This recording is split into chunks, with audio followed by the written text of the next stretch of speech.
শামীমা? জি ভাইয়া, ভালো আছি। আপনি এসেছেন গাজীপুর থেকে? জি ভাইয়া। ওকে, আপনাকে যেহেতু আমরা দেখছি না কেউ, সুতরাং একটু বেসিক জিনিসগুলো আমাদের একটু বলতে হবে। আপনার বয়স এখন কত? 23। আপনি একটু জোরে বলবেন প্লিজ, কারণ 23 বছর বয়স, তাই তো? আচ্ছা, আর আপনি কি করছেন, মানে কোনো পড়াশোনা করছেন? না ভাইয়া, আমি এখন আর কিছুই করতেছি না, বাসায়। আচ্ছা, বাসায় থাকেন আপনি। আপনারা কয় ভাই বোন? 2 ভাই 2 বোন, আমি সবার বড়। আপনি সবার বড় এবং আপনারা 2 ভাই 2 বোন। ঠিক আছে, আপনার জীবনের গল্পে আমরা যাই, তবে যাবার আগে একটু আমরা জানতে চাই যে আপনার বাবা কি কোনো কাজ করেন বা জব করেন? হ্যাঁ ভাইয়া, আমার বাবা একটা সরকারি চাকরি করে, হচ্ছে বাংলাদেশ সমরাস্ত্র কারখানাতে। বাংলাদেশ সমরাস্ত্র কারখানাতে। আর আপনার মা? আমার মা গৃহিণী। আপনার মা হাউস ওয়াইফ।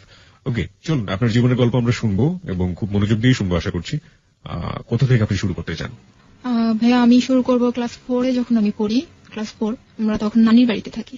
ক্লাস 4-এ? হ্যাঁ, নানির বাড়িতে থাকি। তো আমার দাদুর জোরাজোরিতেই আমার বাবাকে দেশের বাইরে পাঠানো হয়। চাকরি থাকা অবস্থাতেই দেশের বাইরে পাঠানো হয়। আমার মামারা যে দেশের বাইরে থাকে, তার জন্য বলা হয় যে তাদের মেয়ের জামাইকে কেন নেওয়া হচ্ছে না। তো একটা জোরপূর্বক, আমার বাবার কোনো ইচ্ছাই ছিল না এখানে। তো অনেক টাকা ধার করে তারপর যাওয়া হয় সৌদি।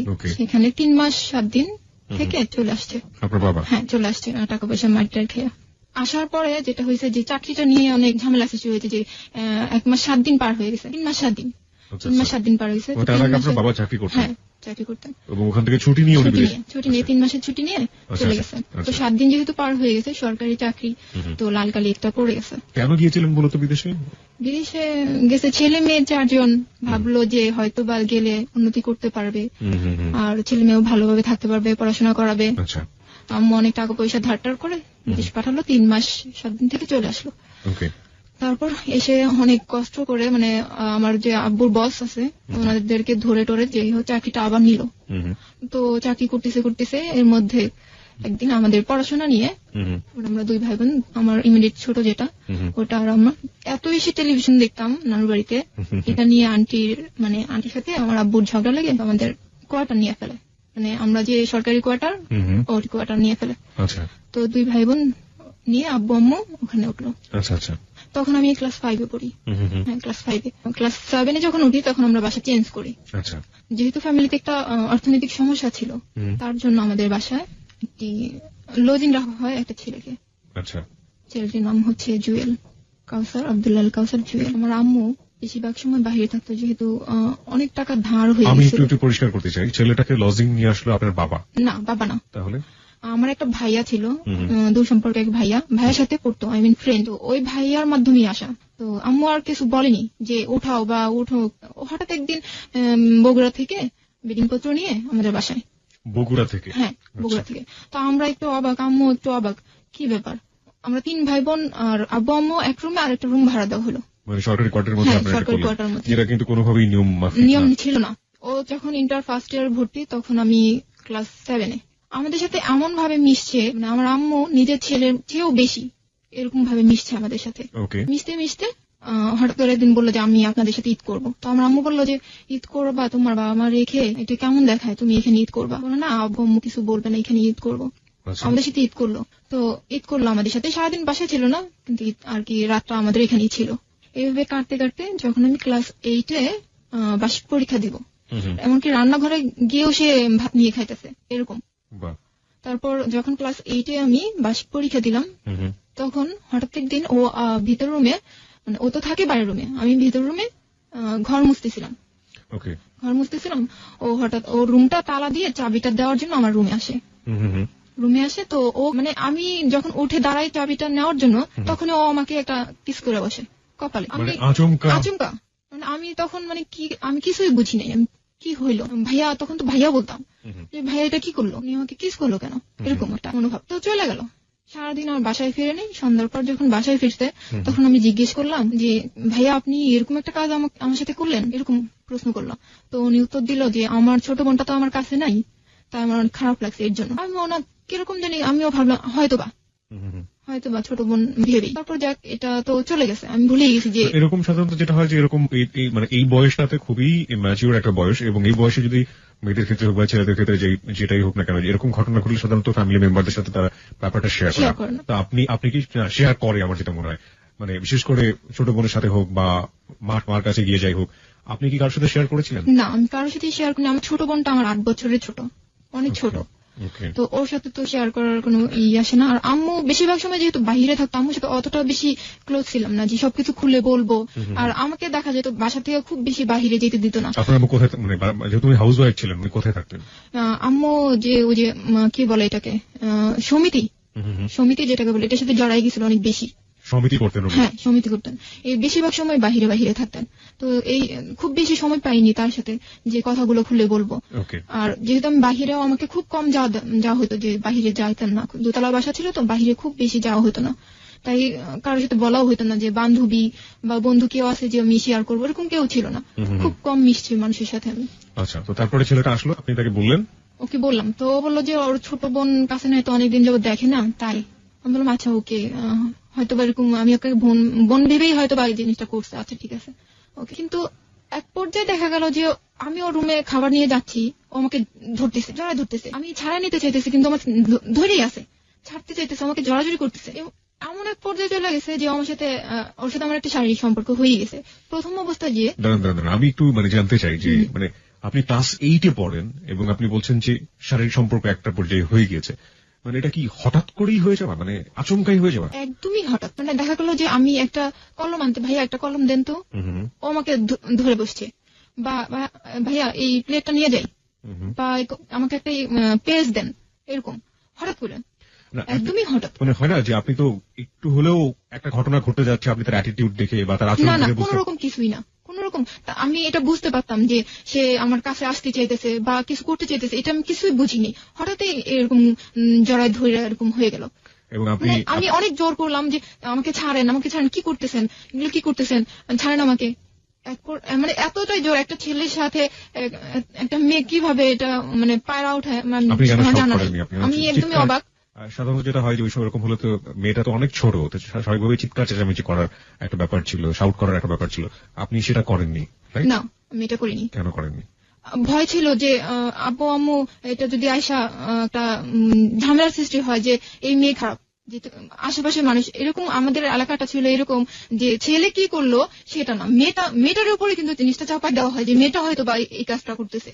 তাই আমি চিল্লাচিল্লি, আর এমন হয়তো যে চিল্লাচিল্লি করলে লোকজন আইসা ওরা কিছু বলতো না, বলতো যে এই মেয়েটা এই ঘরে এই ছেলেকে রাখা হয়েছে, এই মেয়েটা নিশ্চয়ই এই কাজটা করছে, বা এই মেয়েটাই খারাপ, এরকম হয়তো। ঘটনাটা আমি যতটুকু বুঝতে পারছি আপনার কাছ থেকে শুনে, যে এটা একটা ইভেন্চুয়ালি হঠাৎ করে হয়ে যাওয়া, কোনো ইকুয়েশন নাই, কোনো কিছু নাই। আমি একদমই বুঝতে পারিনি, একদমই না, যে ও আমার সাথে এরকম করবে আমি কখনোই চিন্তা করিনি। আপনি তখন ক্লাস 8-এ পড়েন, আর তখন কোথায় পড়ছে? তখন ইন্টার ফার্স্ট ইয়ার আর সেকেন্ড? হ্যাঁ, সেকেন্ড ইয়ার। সেকেন্ড ইয়ারে পড়ছে, ইন্টার সেকেন্ড ইয়ারে পড়ছে জুয়েল, এবং শামিমা তখন ক্লাস 8-এ। ওকে, তারপর কি হলো? তারপর আমি তো কান্নাকাটি করতেছি খুব, আমাকে এরকম করলেন কেন আপনি। তো কান্নাকাটি করার পর আমাকে বোঝালো যে কান্নাকাটি করো না, এটা হঠাৎ করে হয়ে গেছে, টেনশন করার কিছু নাই। আমি তো একা একা খুব কান্নাকাটি করি, চিন্তা করি যে আমার সাথে কি হইলো। তারপর একের পর এক যখনই ও দেখতেছে যে আমার ফ্যামিলির কেউ নাই বা আমি একা, তখনই আমাকে ধরার চেষ্টা করছে, তখনই আমার সাথে একটা সম্পর্ক তৈরি করে জোর করে। আমি ভিতর রুমে ঘুমায় আছি, ও আস্তে করে, আমার ছোট 2টা ভাই বোন পাশে শোয়া, ও আস্তে করে যায় আমার পাটাই না ধৈরাটাই না বাইরে রুমে নিয়ে এসে আমাকে জোর করে। টু বি অনেস্ট, আপনি নিজেও কি সাড়া দিতেন? অস্বীকার করার কোনো উপায় না। আমি প্রথমবার যখন এরকম হয়েছে জোর, তারপর আমি আর জোর করিনি। তারপরে আপনি আর জোর করেননি? তারপর আমি চিন্তা করছি যে এই ছেলেটা আমার সাথে এরকম করতেছে, আমি ওকে প্রশ্ন করছি, দেখেন আপনি, তখন তো আমি ওকে আপনি করে বলি যে আপনি আমার সাথে এরকম করতেছেন, আমার কি হবে, আপনি এগুলো করতেছেন কেন, আমাকে তো আপনি আমার সবকিছুই তো আপনি নিয়ে নিতেছেন, কি করতেছেন আপনি এগুলো। তখন আমাকে বললো যে তুমি চিন্তা করো না, ইন্টার পাসটা করি, তারপর আমরা সম্পর্কটা আগাই নিব, আমরা বিয়ে করবো, বা এরকম একটা আশ্বাস আমাকে দিল। হ্যাঁ, তখন আমি কোনো বাধাই ওকে দেইনি, যে হ্যাঁ ও তো ইন্টার পাস করার পর আমাকে বিয়ে করবে। আপনি কি বুঝতেন তখন যে সম্পর্ক জিনিসটা কি, বা একটা ছেলের প্রতি ভালো লাগাটা? না, আমার তো ওকে ভালো লাগিই নেই। কতদিন পর্যন্ত আপনাদের এই সম্পর্কটা ছিল? এই যে ক্লাস 8 তো শুরু হলো, কিন্তু কতদিন পর্যন্ত ছিল এই সম্পর্কটা? ক্লাস 9 পর্যন্ত। 1 বছর আপনারা এই জিনিসটা কন্টিনিউ করেছেন? ওকে, আমাকে বলুন, একটু বিস্তারিত বলুন, আমরা জানতে চাই। 1 বছর কন্টিনিউ এইভাবে, ওর ইন্টার পাস হওয়ার আগ পর্যন্ত ও এইভাবে কন্টিনিউ করলো আমার সাথে সম্পর্কটা। ও যাওয়ার আগে আমাকে বলে গেল যে আমি ঢাকায় থাকবো, আমি তোমার সাথে কন্ট্যাক্ট করবো, আসা যাও করবো, তুমি কোনো টেনশন করো না, কারোর কথা কিছু শুনো না, আমি তোমার সাথে কন্ট্যাক্ট করবো আর আমি তোমাকে বিয়ে করে নিয়ে যাবো। 1 বছরের মধ্যে আপনি 1 বছরের মধ্যে আপনি আপনার বাবা মা বা অন্য কাউকে বলেননি, আভাস দেননি? কিছুই বলিনি, আমি কিছুই বলিনি। আপনি নিজেও কি এনজয় করতেন? আপনার নিজের ভালো লাগতো? না না, আমার তখন ভাইয়া আমার এরকম ফিলিংস হয়নি যে এই ছেলেটা আমার গায়ে ধরতেছে আমার ভালো লাগতেছে, বা আমার কিস করতেছে আমার ভালো লাগছে, ওরকম কিছুই আমার হয়নি, ওরকম কিছুই না। তাহলে যা শুধু হ্যাঁ ওর দেখতে ভালো লাগতো, না দেখলে একটু খারাপ লাগতো যে এই ছেলেটা কোথায় গেল, ভালো লাগতেছে না কেন। মনে হয় ওইটাই ছিল, যে ওইটাই হয়তো বা ভালোবাসা ছিল, কিন্তু আমি বুঝিনি তখন, ওই বয়সে হয়তো বা বুঝিনি। তারপর 1 বছর চলে গেল, ও চলে গেল এখান থেকে, আমিও ক্লাস 9-এ উঠলাম। যখন আমি ক্লাস 9-এ উঠলাম, 9-এর বার্ষিক পরীক্ষা দিব, তখন আমি প্রেগনেন্ট হয়ে যাই। হ্যাঁ, কিন্তু আমি মোটেও বুঝতে পারিনি।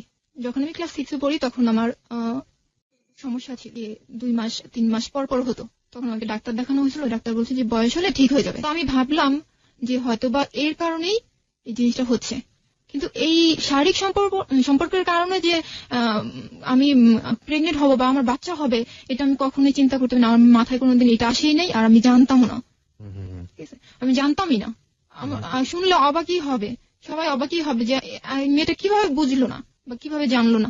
আমি জানি না আমি বোঝাইতে পারতেছি কিনা, আমি একদমই বুঝি নাই। আমাকে জিজ্ঞেস করতো কেমন আছো তুমি, তোমার কোনো সমস্যা হচ্ছে কিনা, এরকম জিজ্ঞেস করতো। বললাম না, কোনো সমস্যা না। ও তখন ঢাকায় কোথায় থাকতো? ঢাকা মিরপুরে একে থাকতো। কি করতো? ও বলছে যে ও জাহাঙ্গীর ইউনিভার্সিটিতে ভর্তির জন্য ট্রাই করতেছে, কোচিং করতেছে এরকম। আপনাদের বাড়িতে থেকে কোথায় পড়াশোনা করেছে? আমাদের বাসায় থেকে আমাদের গাজীপুর ক্যান্টনমেন্ট কলেজে পড়াশোনা করছে। ক্যান্টনমেন্ট কলেজেও পড়াশোনা করেছে, ওকে। তো তারপর সারাদিন আমার সাথে কাটাইছে, বা এরকম হয়তো যে আমাদের এখানে কোনো অনুষ্ঠান হলে বা মেলা হলে আমি ওকে বলতাম যে আমাদের এখানে না একটা অনুষ্ঠান হতেছে, আসবা? বলতো আচ্ছা ঠিক আছে আসবো, কিন্তু একটু দেরি হবে। আচ্ছা ঠিক আছে, ওকে, দেরি হলে সমস্যা নাই। শুধুমাত্র শারীরিক সম্পর্ক ছাড়া, আপনি তো এখন অনেক অনেক ম্যাচিউর হয়েছেন, বয়স হয়েছে, প্রেম ভালোবাসা করলে শারীরিক সম্পর্কের বাইরে যে ধরনের এক ধরনের সম্পর্ক থাকে, ওই সম্পর্ক কি কখনোই আপনাদের মধ্যে ছিল ওই সময়টাতে, বিশেষ করে যে সময়ের কথা আপনি বলছেন? না, ওরকম কিছুই ছিল না। মানে এরকম ফিল করতাম যে ছেলেটাকে না দেখলে ভালো লাগতেছে না, বা কথা বললে হয়তো বা ভালো লাগবে, রাতের পর রাত কথা বলা, না না না, ওরকম কিছুই না। জাস্ট 4 দিন পর 5 দিন পর আমি দোকানে গিয়ে একটা ফোন দিতাম যে আপনি আসবেন কি, বা আপনি কেমন আছেন, কি করতেছেন, এখন কোথায় পড়তেছেন, এরকম জিজ্ঞেস করতাম। কিন্তু ও ভালো লাগাটা যে এটাই কিনা আমি জানতাম না। না, আপনি ও কখনো আপনাকে কখনো বলেনি যে ও অনেক বেশি ভালোবাসে আপনাকে, বা আপনি ওকে অনেক ভালোবাসেন, এরকম? না, এরকম কিছুই বলি নেই। বা কমিটমেন্টের যে জায়গাটা, ওটাও কখনো ছিল না? পরিষ্কার করার জন্য আমি শ্রোতাদেরকে একটু বলছি, সেটা হচ্ছে যে এটা এমন একটা সম্পর্ক যেটা আসলে বুঝে ওঠার আগেই সবকিছু হয়ে যাবে, এরকম একটা ব্যাপার। এবং এখানে আসলে লাভ বলতে যেটা বোঝায়, ভালোবাসা বলতে যেটা বোঝায়, সেটার বিন্দু মাত্র ছিটেফোঁটা নেই আমার কাছে যেটা মনে হচ্ছে। তবে দুজনকে যে কোনো ভাবেই হোক একটা সম্পর্কের মধ্য দিয়ে ফিল করতো। আচ্ছা, আপনি যখন ক্লাস 9-এ, তখন ও চলে গেল হচ্ছে কোচিং করার জন্য, ইউনিভার্সিটিতে ভর্তি হবে, সেই সময় কোচিং করতো। তো আপনি বলছেন 4 দিন পর 5 দিন পরে ফোন দিয়ে আপনি তাকে আসার কথা বলতেন, আসলে কোথায় থাকতো? আমাদের বাসায় বলতে যে 1-2 ঘন্টা আমার সাথে কথা বলতো, গল্প করতো, বা ওর একটা ফ্রেন্ড ছিল আমাদের বাসা থেকে একটু দূরে হবে, ওই ফ্রেন্ডের সাথে ওদের বাসায় খাওয়া দাওয়া করতো, আমার সাথে 1 ঘন্টার জন্য আসতো, দেখা করতো, কথা বলতো, আবার চলে যেত বন্ধুর বাসায়, আবার কিছুক্ষণ পরে দেখা যেত যে কয়েক ঘন্টা পরে আবার আসতো, আবার এসে আবার একটু থাকতো, কথা বলতো, আবার চলে যেত, এই অবস্থা। এবং ওই সময়টাতে কি আপনাদের মধ্যে কোনো শারীরিক সম্পর্ক হয়েছে? না, ওরকম হয়নি। কেন হয়নি? মানে সুযোগ ছিল না নাকি? সুযোগ ছিল না। হ্যাঁ, সুযোগ ছিল বলতে কি, তখন আমার আম্মু কিন্তু অনেকটা ক্লোজ হয়ে গেছে, বাসার দিকে মানে আইসা পড়ছে, তখন আসলে ওরকম কোনো সুযোগই হয়নি ও গায়ে হাত দিবে বা কিছু করবে, ওরকম কোনো সুযোগ হয়নি। মানে আপনার আম্মু আপনার বাসায় বেশি সময় দিত এবং সে কারণে ওই সময়টা তার কোনো সুযোগ হয়নি। তার মানে একটা জিনিস আমরা আবিষ্কার করতে পারলাম যে বাবা মা যদি পরিবারে বেশি সময় দেন, তাহলে হয়তো বা এই ধরনের ঘটনা এড়ানো সম্ভব। ওকে, আমি একটু আরো পরিষ্কার করতে চাই, আপনি একটু আগে বলছিলেন আপনার প্রেগনেন্সির কথা, আপনি যখন প্রেগনেন্ট হয়ে যান ক্লাস 9-এ, তার মানে আপনার সম্পর্ক শুরু হচ্ছে ক্লাস 8 বা 1 বছর টানা কন্টিনিউ করার পর ক্লাস 9-এ এসে আপনি প্রেগনেন্ট হয়ে গেলেন। সাধারণত এত বড় সময়ের সম্পর্ক, ও তো অনেক ম্যাচিউর ছিল, ও ইন্টারমিডিয়েটে পড়তো এবং ও তো অনেক ম্যাচিউর ছিল, আপনি না হয় কিছুই বুঝতেন না, ক্লাস 8-এ পড়েন, ও তো চাইলে এই ধরনের সমস্যা এড়াতে পারতো। কিন্তু ও আমাকে একটা জিনিস বলতো যে তোমার কোনো সমস্যা আছে, তোমার কোনো প্রবলেম আছে, আমি বলতাম না কোনো প্রবলেম তো নাই আমার, কোনো প্রবলেম নাই, এরকম বলতাম। কিন্তু ও যে কি মিন করে বলতেছে এটা কিন্তু আমি জানতাম না। ও আমার জিজ্ঞেস করতো তোমার কোনো সমস্যা আছে, না আমার তো কোনো সমস্যা নাই, কোনো সমস্যা নেই এরকম। যাই আমরা ক্লাস 9 এর দিকে যাই, আপনি যখন প্রেগন্যান্ট হয়ে গেলেন সেই গল্পটা একটু জানতে চাই। আচ্ছা, ক্লাস 9-এ আমি আমার ভেতরে একজন হইতেছে বা আমার ভেতরে কেউ একজন হইতেছে, আমি বিন্দু পরিমাণ বুঝিনি। আমার শারীরিক পরিবর্তন হইতেছে আমি একটু বুঝিনি। আমি দিব্যি স্কুলে যাইতেছি, খাইতেছি, খাওয়াটা অনেক বেশি খাইতেছি, এমন দেখা যাইতেছে যে একটা জিনিস অনেক বেশি বেশি খাইতেছি যেটা আমি খাই না। এরকম আমার অনেক পরিবর্তন হইতেছে, আমি কিছুই বুঝতেছি না যে আমি লেবুটা এত বেশি খাইতেছি কেন, আমি কেন করতেছে, বা আমার যে হইতেছে না সেটাই আমি ভাবতেছি যে আমার হয়তো ওই রোগটা ছিল, অসুখটা ছিল, এর জন্য হয়তো বা হইতেছে না। আমি মনে মনে রাখতেছি, আমি কাউকে বলিনি। আমার ক্লোজ একটা বান্ধবী ছিল, ওকেও আমি কখনো এই কথাটা বলিনি, কারণ আমি বুঝতেছি কি যে হয়তো বা এর জন্যই, এই অসুখটার জন্যই হয়তো বা 2003-এর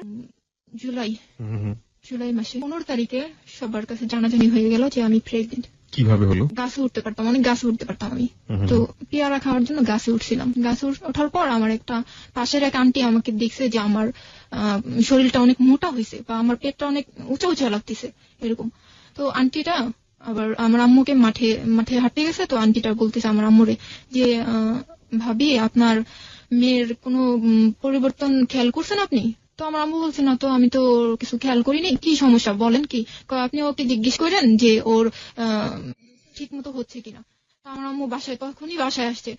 বাসায় এসে আমাকে জিজ্ঞেস করছে যে তোমার কি ঠিক মতো হইতেছে? তখনও বলতেছে হ্যাঁ আম্মু হইতেছে, হ্যাঁ আম্মু হইতেছে। তখন বলছে না তোমার হইতেছে না, তুমি আমার কাছে সব খুলে বলো। তখন আমি বলি না, তখন আম্মু বাধ্য হয়ে আমার সেই ক্লোজ বান্ধবীকে খবর দিছে যে তুমি এখনই আমার বাসায় আসো।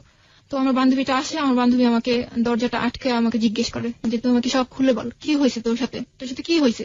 তারপর আমার বান্ধবী এত জোর করতেছে, তারপর আমি বলি না যে আমার সাথে এই হয়েছে। তারপর যখন ও আমার খুব এত ইমোশনাল হয়ে আমাকে বলছে যে শানু তোর অনেক প্রবলেম হবে, তুই আমাকে সব খুলে বল। আমি আর রাখতেই পারি না নিজের ভেতরে, জোরে ওকে জড়ায় ধরে বলে ফেলছি হ্যাঁ মৌসুমী আমার সাথে এই হয়েছে, আমাকে এই হয়েছে। তখন ও জিজ্ঞেস করতে কোন ছেলে বল, কোথাকার ছেলে? তখন আমি ওর নামটা বললাম। ও পুরা আমাকে। তখন আপনার কয় মাস চলছিল এটা? তখন আমার 5 মাস শেষ। 5 মাস শেষ? 5 মাস পর্যন্ত আপনি নিজের মধ্যে এটা গোপন করে রাখছি। আচ্ছা, তারপর যখন এটা আমি কখন বুঝতে পারছি যে আমার ভেতরে একজন হইতেছে, যখন আমার জিনিসটা আমার ভেতর নড়তেছে, কেউ আমাকে লাথি দিতেছে বা আমার এক সাইডে উঁচা হইতেছে, এক সাইডে নিচা হইতেছে, যখন আমি বুঝতে পারতেছি যে আমার ভেতরে কিছু একটা হয়েছে, আমি তখন জুয়েলকে ফোন দিই যে আপনি কি একটু আসতে পারবেন, আপনার সাথে আমার অনেক ইম্পর্টেন্ট কথা আছে। 5 মাস পর? হ্যাঁ। তখনও আমাকে বললো যে আমার 18 তারিখ পরীক্ষাটা দেই তারপর আসি।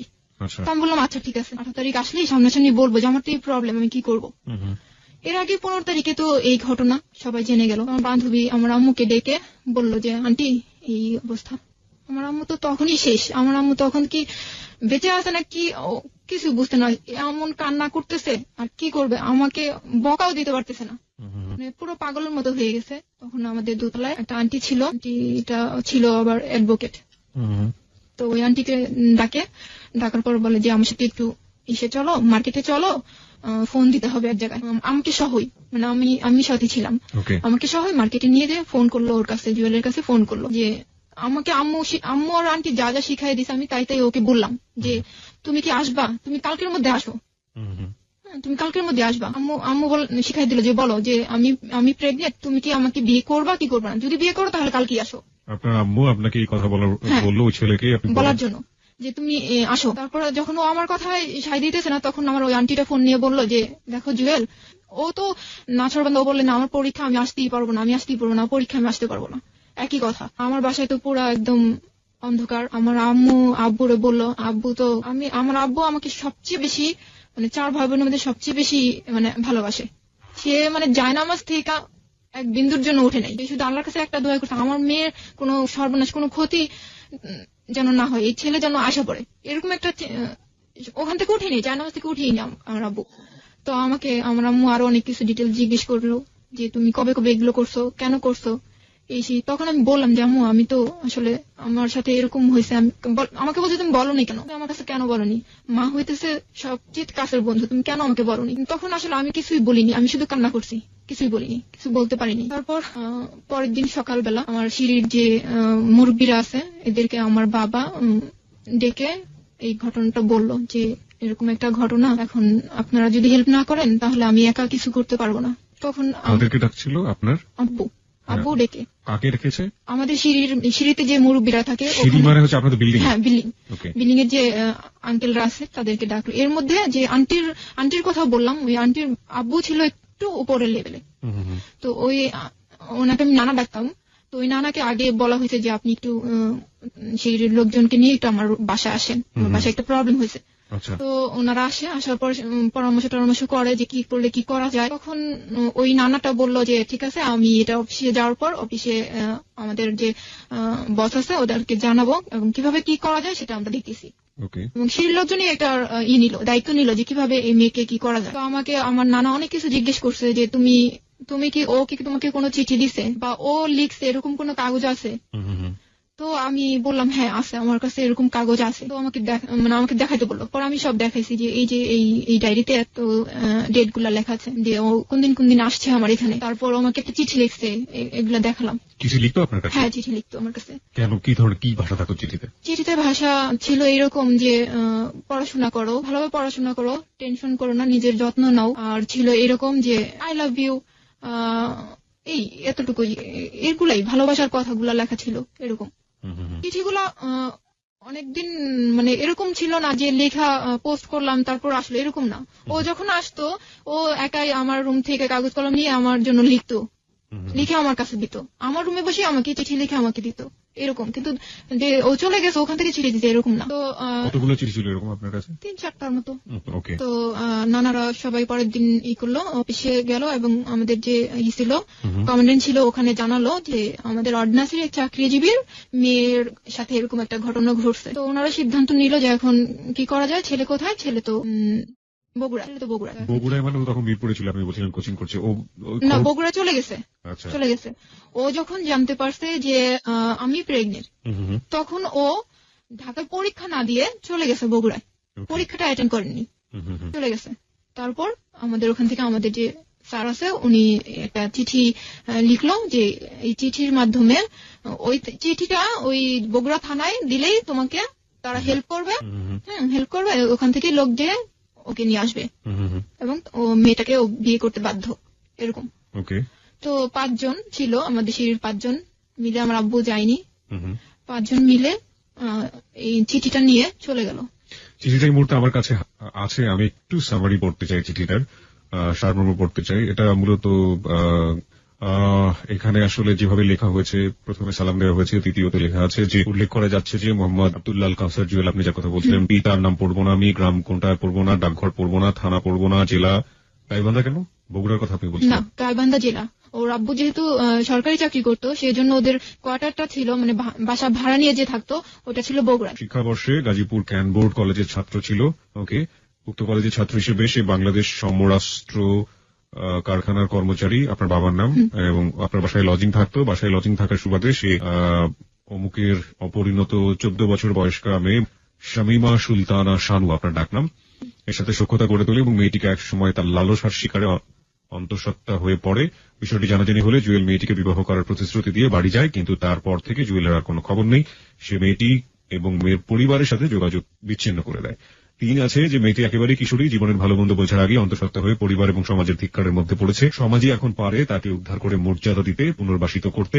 সমাজের দায়িত্ব অন্তঃসত্ত্বা মেয়েটির অনাগত শিশুর পিতৃ পরিচয় প্রতিষ্ঠিত করা। 3 নম্বর পয়েন্ট আমি আরো একবার পড়তে চাই। মেয়েটি একেবারেই কিশোরী, জীবনের ভালো মন্দ বোঝার আগে অন্তঃসত্ত্বা হয়ে পরিবার এবং সমাজের ধিক্কারের মধ্যে পড়েছে। সমাজই এখন পারে তাকে উদ্ধার করে মর্যাদা দিতে, পুনর্বাসিত করতে। সমাজের দায়িত্ব অন্তঃসত্ত্বা মেয়েটির অনাগত শিশুর পিতৃ পরিচয় প্রতিষ্ঠা করা। এই পয়েন্ট আমি 2 বার পড়েছি, তার পেছনে যথেষ্ট কারণ আছে, সেটা আমি একেবারে অনুষ্ঠানের শেষে বলতে চাই। 4, পত্রবাহক বাংলাদেশ সমরাস্ত্র কারখানার কর্মচারী, তার অনাগত শিশুর পিতৃ পরিচয় প্রতিষ্ঠা করার মান সেই আপনাদের সাহায্যে সহায়তা প্রার্থী। আপনারা অবশ্যই আপনাদের সুনাম এবং মর্যাদার প্রভাব খাটিয়ে বিষয়টি ধর্মীয় সমাধানে ব্রতী হবেন। আর পরে যিনি পাঠিয়েছিলেন বা প্রাতিষ্ঠানিকভাবে তার কাগজে সিল সাপোর্ট এবং সাইন। এটা একটা খুবই ভালো কাজ করেছে, ছেলেটিকে নিয়ে আসার জন্য একটা প্রশাসনিক উদ্যোগ নেওয়া হয়েছে, খুবই প্রশংসার কাজ। এবং এক্ষেত্রে আপনার বাবা যে চিন্তা ভাবনাটা করেছিলেন সেটা নিঃসন্দেহে প্রশংসার দাবিদার। তারপর কি হলো? তারপর এখান থেকে 5 জন চলে গেল ওখানে ওদের প্রথমে ওদের বাড়িতে উঠেনি, প্রথমে সোজা মানে থানায় চলে গেছে। থানা থেকে এই চিঠিটা দেখানোর পরে ওনারা থানা থেকে লোক পাঠায় যে ওনাদের সাথে যাওয়ার জন্য ওদের বাড়িতে। তো পুলিশ সাথে চলে গেল ওদের বাড়িতে। বাড়িতে যাওয়ার পর প্রথমে ও ছিল না। ওর বাবাকে বলল যে আপনার ছেলে, এই চিঠিটা দেখানো হলো যে আপনার ছেলেকে হাজির করেন, আপনার ছেলে এরকম একটা কর্ম করছে, এটার সমাধান দিতে হবে। যখন চাপ দেওয়া হলো তখন ওনার ছেলে বাসায় আসলো। বাসায় আসার পর মানে কি ওই বগুড়াতে বাসায় আসলো? বগুড়াতে বাসায় আসলো। বাসায় আসার পর আমাকে একটু জানাবেন ওনার বাবা কি করতেন? ওনার বাবাও কি মানে? ওনার বাবা হচ্ছে আপনার সরকারি চাকরিজীবী, এগ্রিকালচার অফিসার। কোয়ার্টারে থাকার কথা, বাট উনি হচ্ছে বাসা ভাড়া নিয়ে থাকে। বাসা ভাড়া নিয়ে? হ্যাঁ, ভাড়া নিয়ে থাকে। ওকে। তো ওখানে ছেলে হাজির হইলো।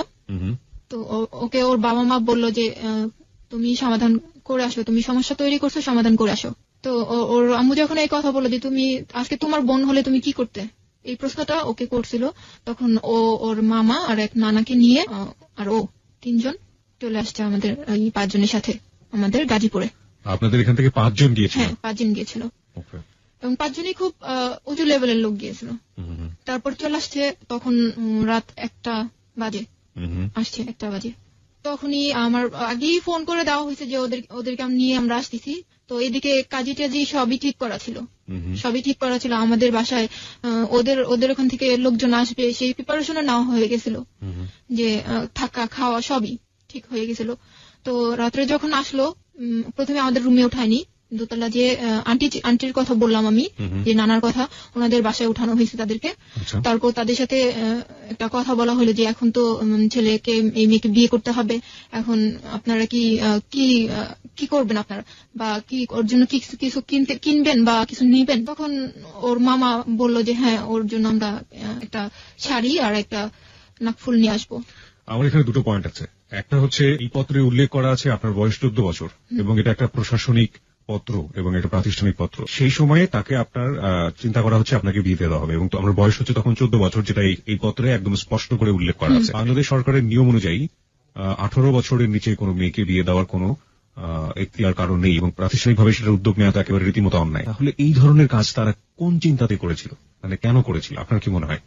তখন তো এটা ছাড়া মনে হয় না যে কিছু করা ছিল। তারা এই চিন্তাটা করছে যে বয়সটা যখন আর কি 14 বছর, এটাকে একটা তো সমাধানে নিতে হবে, যে মেয়েটাকে তো বিয়ে দিতে হবে। কিন্তু আচ্ছা ঠিক আছে, আমি বরং এই প্রশ্নটা আমি শ্রোতাদেরকেই করতে চাই। ওকে আসলে প্রশ্নের মধ্যে না ফেলাটাই উচিত হবে, ও বরং ওর জীবনের গল্পটা ভালো করে বলুক আমাদের কাছে। আমি বরং এই প্রশ্নটাই করছি, মানে পুরো সিস্টেমটাকে প্রশ্নটা করছি। যে লেটারটা দিয়ে সে ছেলেটাকে নিয়ে আসা হলো ধরে, সেটা একটা প্রাতিষ্ঠানিক পত্র, এবং সেই পত্রে স্পষ্ট করে উল্লেখ করা আছে বাসায় লজিং থাকার সুবাদে সে জনাব অমুকের অপরিণত 14 বছর বয়স্কা মেয়ে এর সাথে সখ্যতা করে তোলে, এবং এই পত্রের প্রেক্ষাপটে সেখানে গিয়ে প্রাতিষ্ঠানিক ভাবেই তাকে ধরে নিয়ে আসা হয়েছে, এবং সেই সময়টা বিয়ে দেওয়ার চেষ্টা করা হচ্ছে যখন শানুর বয়স মাত্র 14 বছর, মানে প্রাপ্তবয়স্ক হতে তার আরো 4 বছর বাকি। আচ্ছা, তারপরে কি হলো? তারপর ওর মামা আর ওর নানা মিলে আমাদের এখানকার একটা মার্কেটে গিয়ে একটা শাড়ি, একটা সুতি শাড়ি আর একটা নাকফুল নিয়ে আসলো। নিয়ে এসে তখন আমাদের বাসায় নিয়ে আসা হলো, ওদের দোতলা থেকে নিচে নামানো হলো যে আসেন। তো ওরা বাইরের রুমে ছিল, আমি ভিতরের রুমে ছিলাম। বিয়ে পড়ানো হলো। সেখানে যে জিনিসটা হয়েছে যে কাবিন নিয়ে অনেকটা কথা কাটাকাটি হয়েছে, অনেক কথা কাটাকাটি হয়েছে। যে এরকম ছিল যে আমার এখানে যারা আছে, আমার লোকজন, আমার আত্মীয় স্বজন, এরা চাইতেছে যে 5 লাখ টাকা কাবিন হোক, কিন্তু ছেলের যে গার্জিয়ান আছে 2 জন, ওরা বলতেছে না, কিছুতেই 5 লাখ টাকা করবো না, আমরা 2 লাখের উপরে কাবিন করবোই না। অনেকটা জোরাজুরি করার পর ওরা যেহেতু আমাদের এখানে আর আমাদের এখানের লোকজনের একটা চাপে ওরা বলল ঠিক আছে, ওকে, বাধ্য হলো করতে, ঠিক আছে 5 লাখ। তারপরে 5 লাখ টাকা কাবিন করে আমার বিয়ে পড়ানো হলো। সেই রাতে তখন রাত 1টা বাজে। তখন আপনার বয়স 14 বছর, আপনি ক্লাস 9-এ পড়েন, রাইট? হ্যাঁ। তারপর ছেলেটা কিসে পড়তো তখন? ছেলেটা এখনো পড়েনি, ইন্টারমিডিয়েট কমপ্লিট করেছে। তার মানে ছেলেটার বয়স 18 বছর, সর্বোচ্চ 18 বছর। তার মানে সেও কিন্তু প্রাপ্তবয়স্ক হয়নি। এবং এই ব্যাপারগুলো যদি গ্রাম অঞ্চলে ঘটে থাকে, আমরা যদি গ্রাম অঞ্চলে দেখি এই জিনিসগুলো হয়েছে, ওরা তো ভুল করেছে, ব্যাপারে কোনো সন্দেহ নেই, ওরা দুজনই ভুল করেছে, এবং সেটার ব্যাপারে আমরা কোনো মন্তব্যই করতে চাই না। হ্যাঁ, ভুল করেছে, কিন্তু এখানে সমাজের কথা বলা হচ্ছে, সমাজের সাথে বিশাল এক প্রতিষ্ঠান জড়িত, প্রতিষ্ঠানের কথা বলা হচ্ছে, সবকিছু মিলিয়ে যে আসলে কি হলো এটা আপনারা বিবেচনা করে নেবেন, কারণ দুজনই কিন্তু প্রাপ্তবয়স্ক নয়। যাই হোক, তারপরে কি হলো? তারপর আমার আন্টি মানে যে আন্টির কথা আমি বলতেছি বারবার, ওই আন্টি আমাকে বলল যে তুমি এখন একটু ওই রুমে যাও, জুয়েলের কাছে যাও, কথা বলো। তো আমি তো খুবই রাগ যে আমি ফোন করছি, আমি আমার আম্মু আমার আন্টি ফোন করছি, তারপরেও ও পরীক্ষায় অ্যাটেন্ড না করে ও মিথ্যে বলে ফাঁকি দিয়ে ও বগুড়ায় কেন চলে গেল? ও যদি আমাকে বিয়ে করবে বলে আশ্বাস দিয়ে ও কেন চলে গেল? এরকম একটা রাগ মনের ভিতর। তখন আমি কিছুতেই ওর রুমে যাবো না, খুবই রাগ, আমি যাবো না, কিছুতেই যাবো না ওর সামনে। ওর চেহারা দেখতেই যেন আমার খুব বেশি রাগ হইতেছে, এরকম একটা ভাব, যাবোই না। তখন আমার আব্বু বললো যে শানু তুমি যাও। তখনই আমি আর একটা কথাও বলিনি, গেলাম, রুমে গেলাম। তখন আমার জিজ্ঞেস আমি যাওয়ার আগে একটু আপনার কাছ থেকে জানতে চাই, প্রত্যেকটা মেয়ের জীবনে, প্রত্যেকটা ছেলের জীবনে বিয়ে ব্যাপারটা অদ্ভুত রকমের একটা স্বপ্নের জায়গা, একেবারে অনাড়ম্বর ভাবে, একেবারে কোন রকম বললেন একটা সুতি শাড়ি, একটা অসামাজিক একটা পরিবেশ, সবকিছু মিলিয়ে এরকম একটা, আপনার ফিলিংসটা ওই মুহূর্তে কেমন ছিল? ফিলিংসটা আসলে একটা, আমার ছোটবেলা থেকে যখন থেকে আমি বুঝি যে বউ জিনিসটা যখন আমি বুঝি, তখন মনে হইতো যে বউ সাজবো, এক সময় আসবে যে আমি অনেক সুন্দর করে বউ সাজবো। যখন ও একটা সুতি শাড়ি আমাকে দিল, আমি শাড়িটা পরি নেই, আমার ওপরে দেওয়া হয়েছিল, মাথার ওপরে দেওয়া হয়েছিল, নাকফুলটা আমি পরছি, বাট শাড়িটা যখন আমি মাথার ওপরে দিছি, আমার ভেতর থেকে অনেক কষ্ট হইতেছিল, অনেক কাঁদতেছিলাম আমি, যে আমার লাইফে কি হয়ে গেল, আমি কি ভাবলাম কি হলো, আমি কি করতে চাইলাম কি হইলো আমার লাইফটা, এরকম একটা কাজ করছে। তারপর রুমে গেলাম, যাওয়ার পর আপনাদের কি বাসর ঘর সাজানো হয়েছিল? না, কিছুই হয়নি, সিম্পল একটা রুম। রুমে যাওয়ার পর ও আমাকে অনেক প্রশ্ন করা শুরু করলো যে তুমি কেন আমাকে বললা না, আগে কেন বললা না, কেন তুমি লুকাইলা, আর আজকে লুকাইছো বিধায় এই অবস্থা হয়েছে তোমার, তুমি তোমার লাইফটা নষ্ট করছো, আমার লাইফটাও নষ্ট করছো, এরকম কথাবার্তা। তখন আমার অনেক কষ্ট লাগছে, আমি কিছু না বলেই শুয়ে পড়ছি, চুপচাপ যাই শুয়ে পড়ছি এক সাইডে। শুয়ে পড়ার পর ও বলতেছে যে জানালাগুলো লাগাও।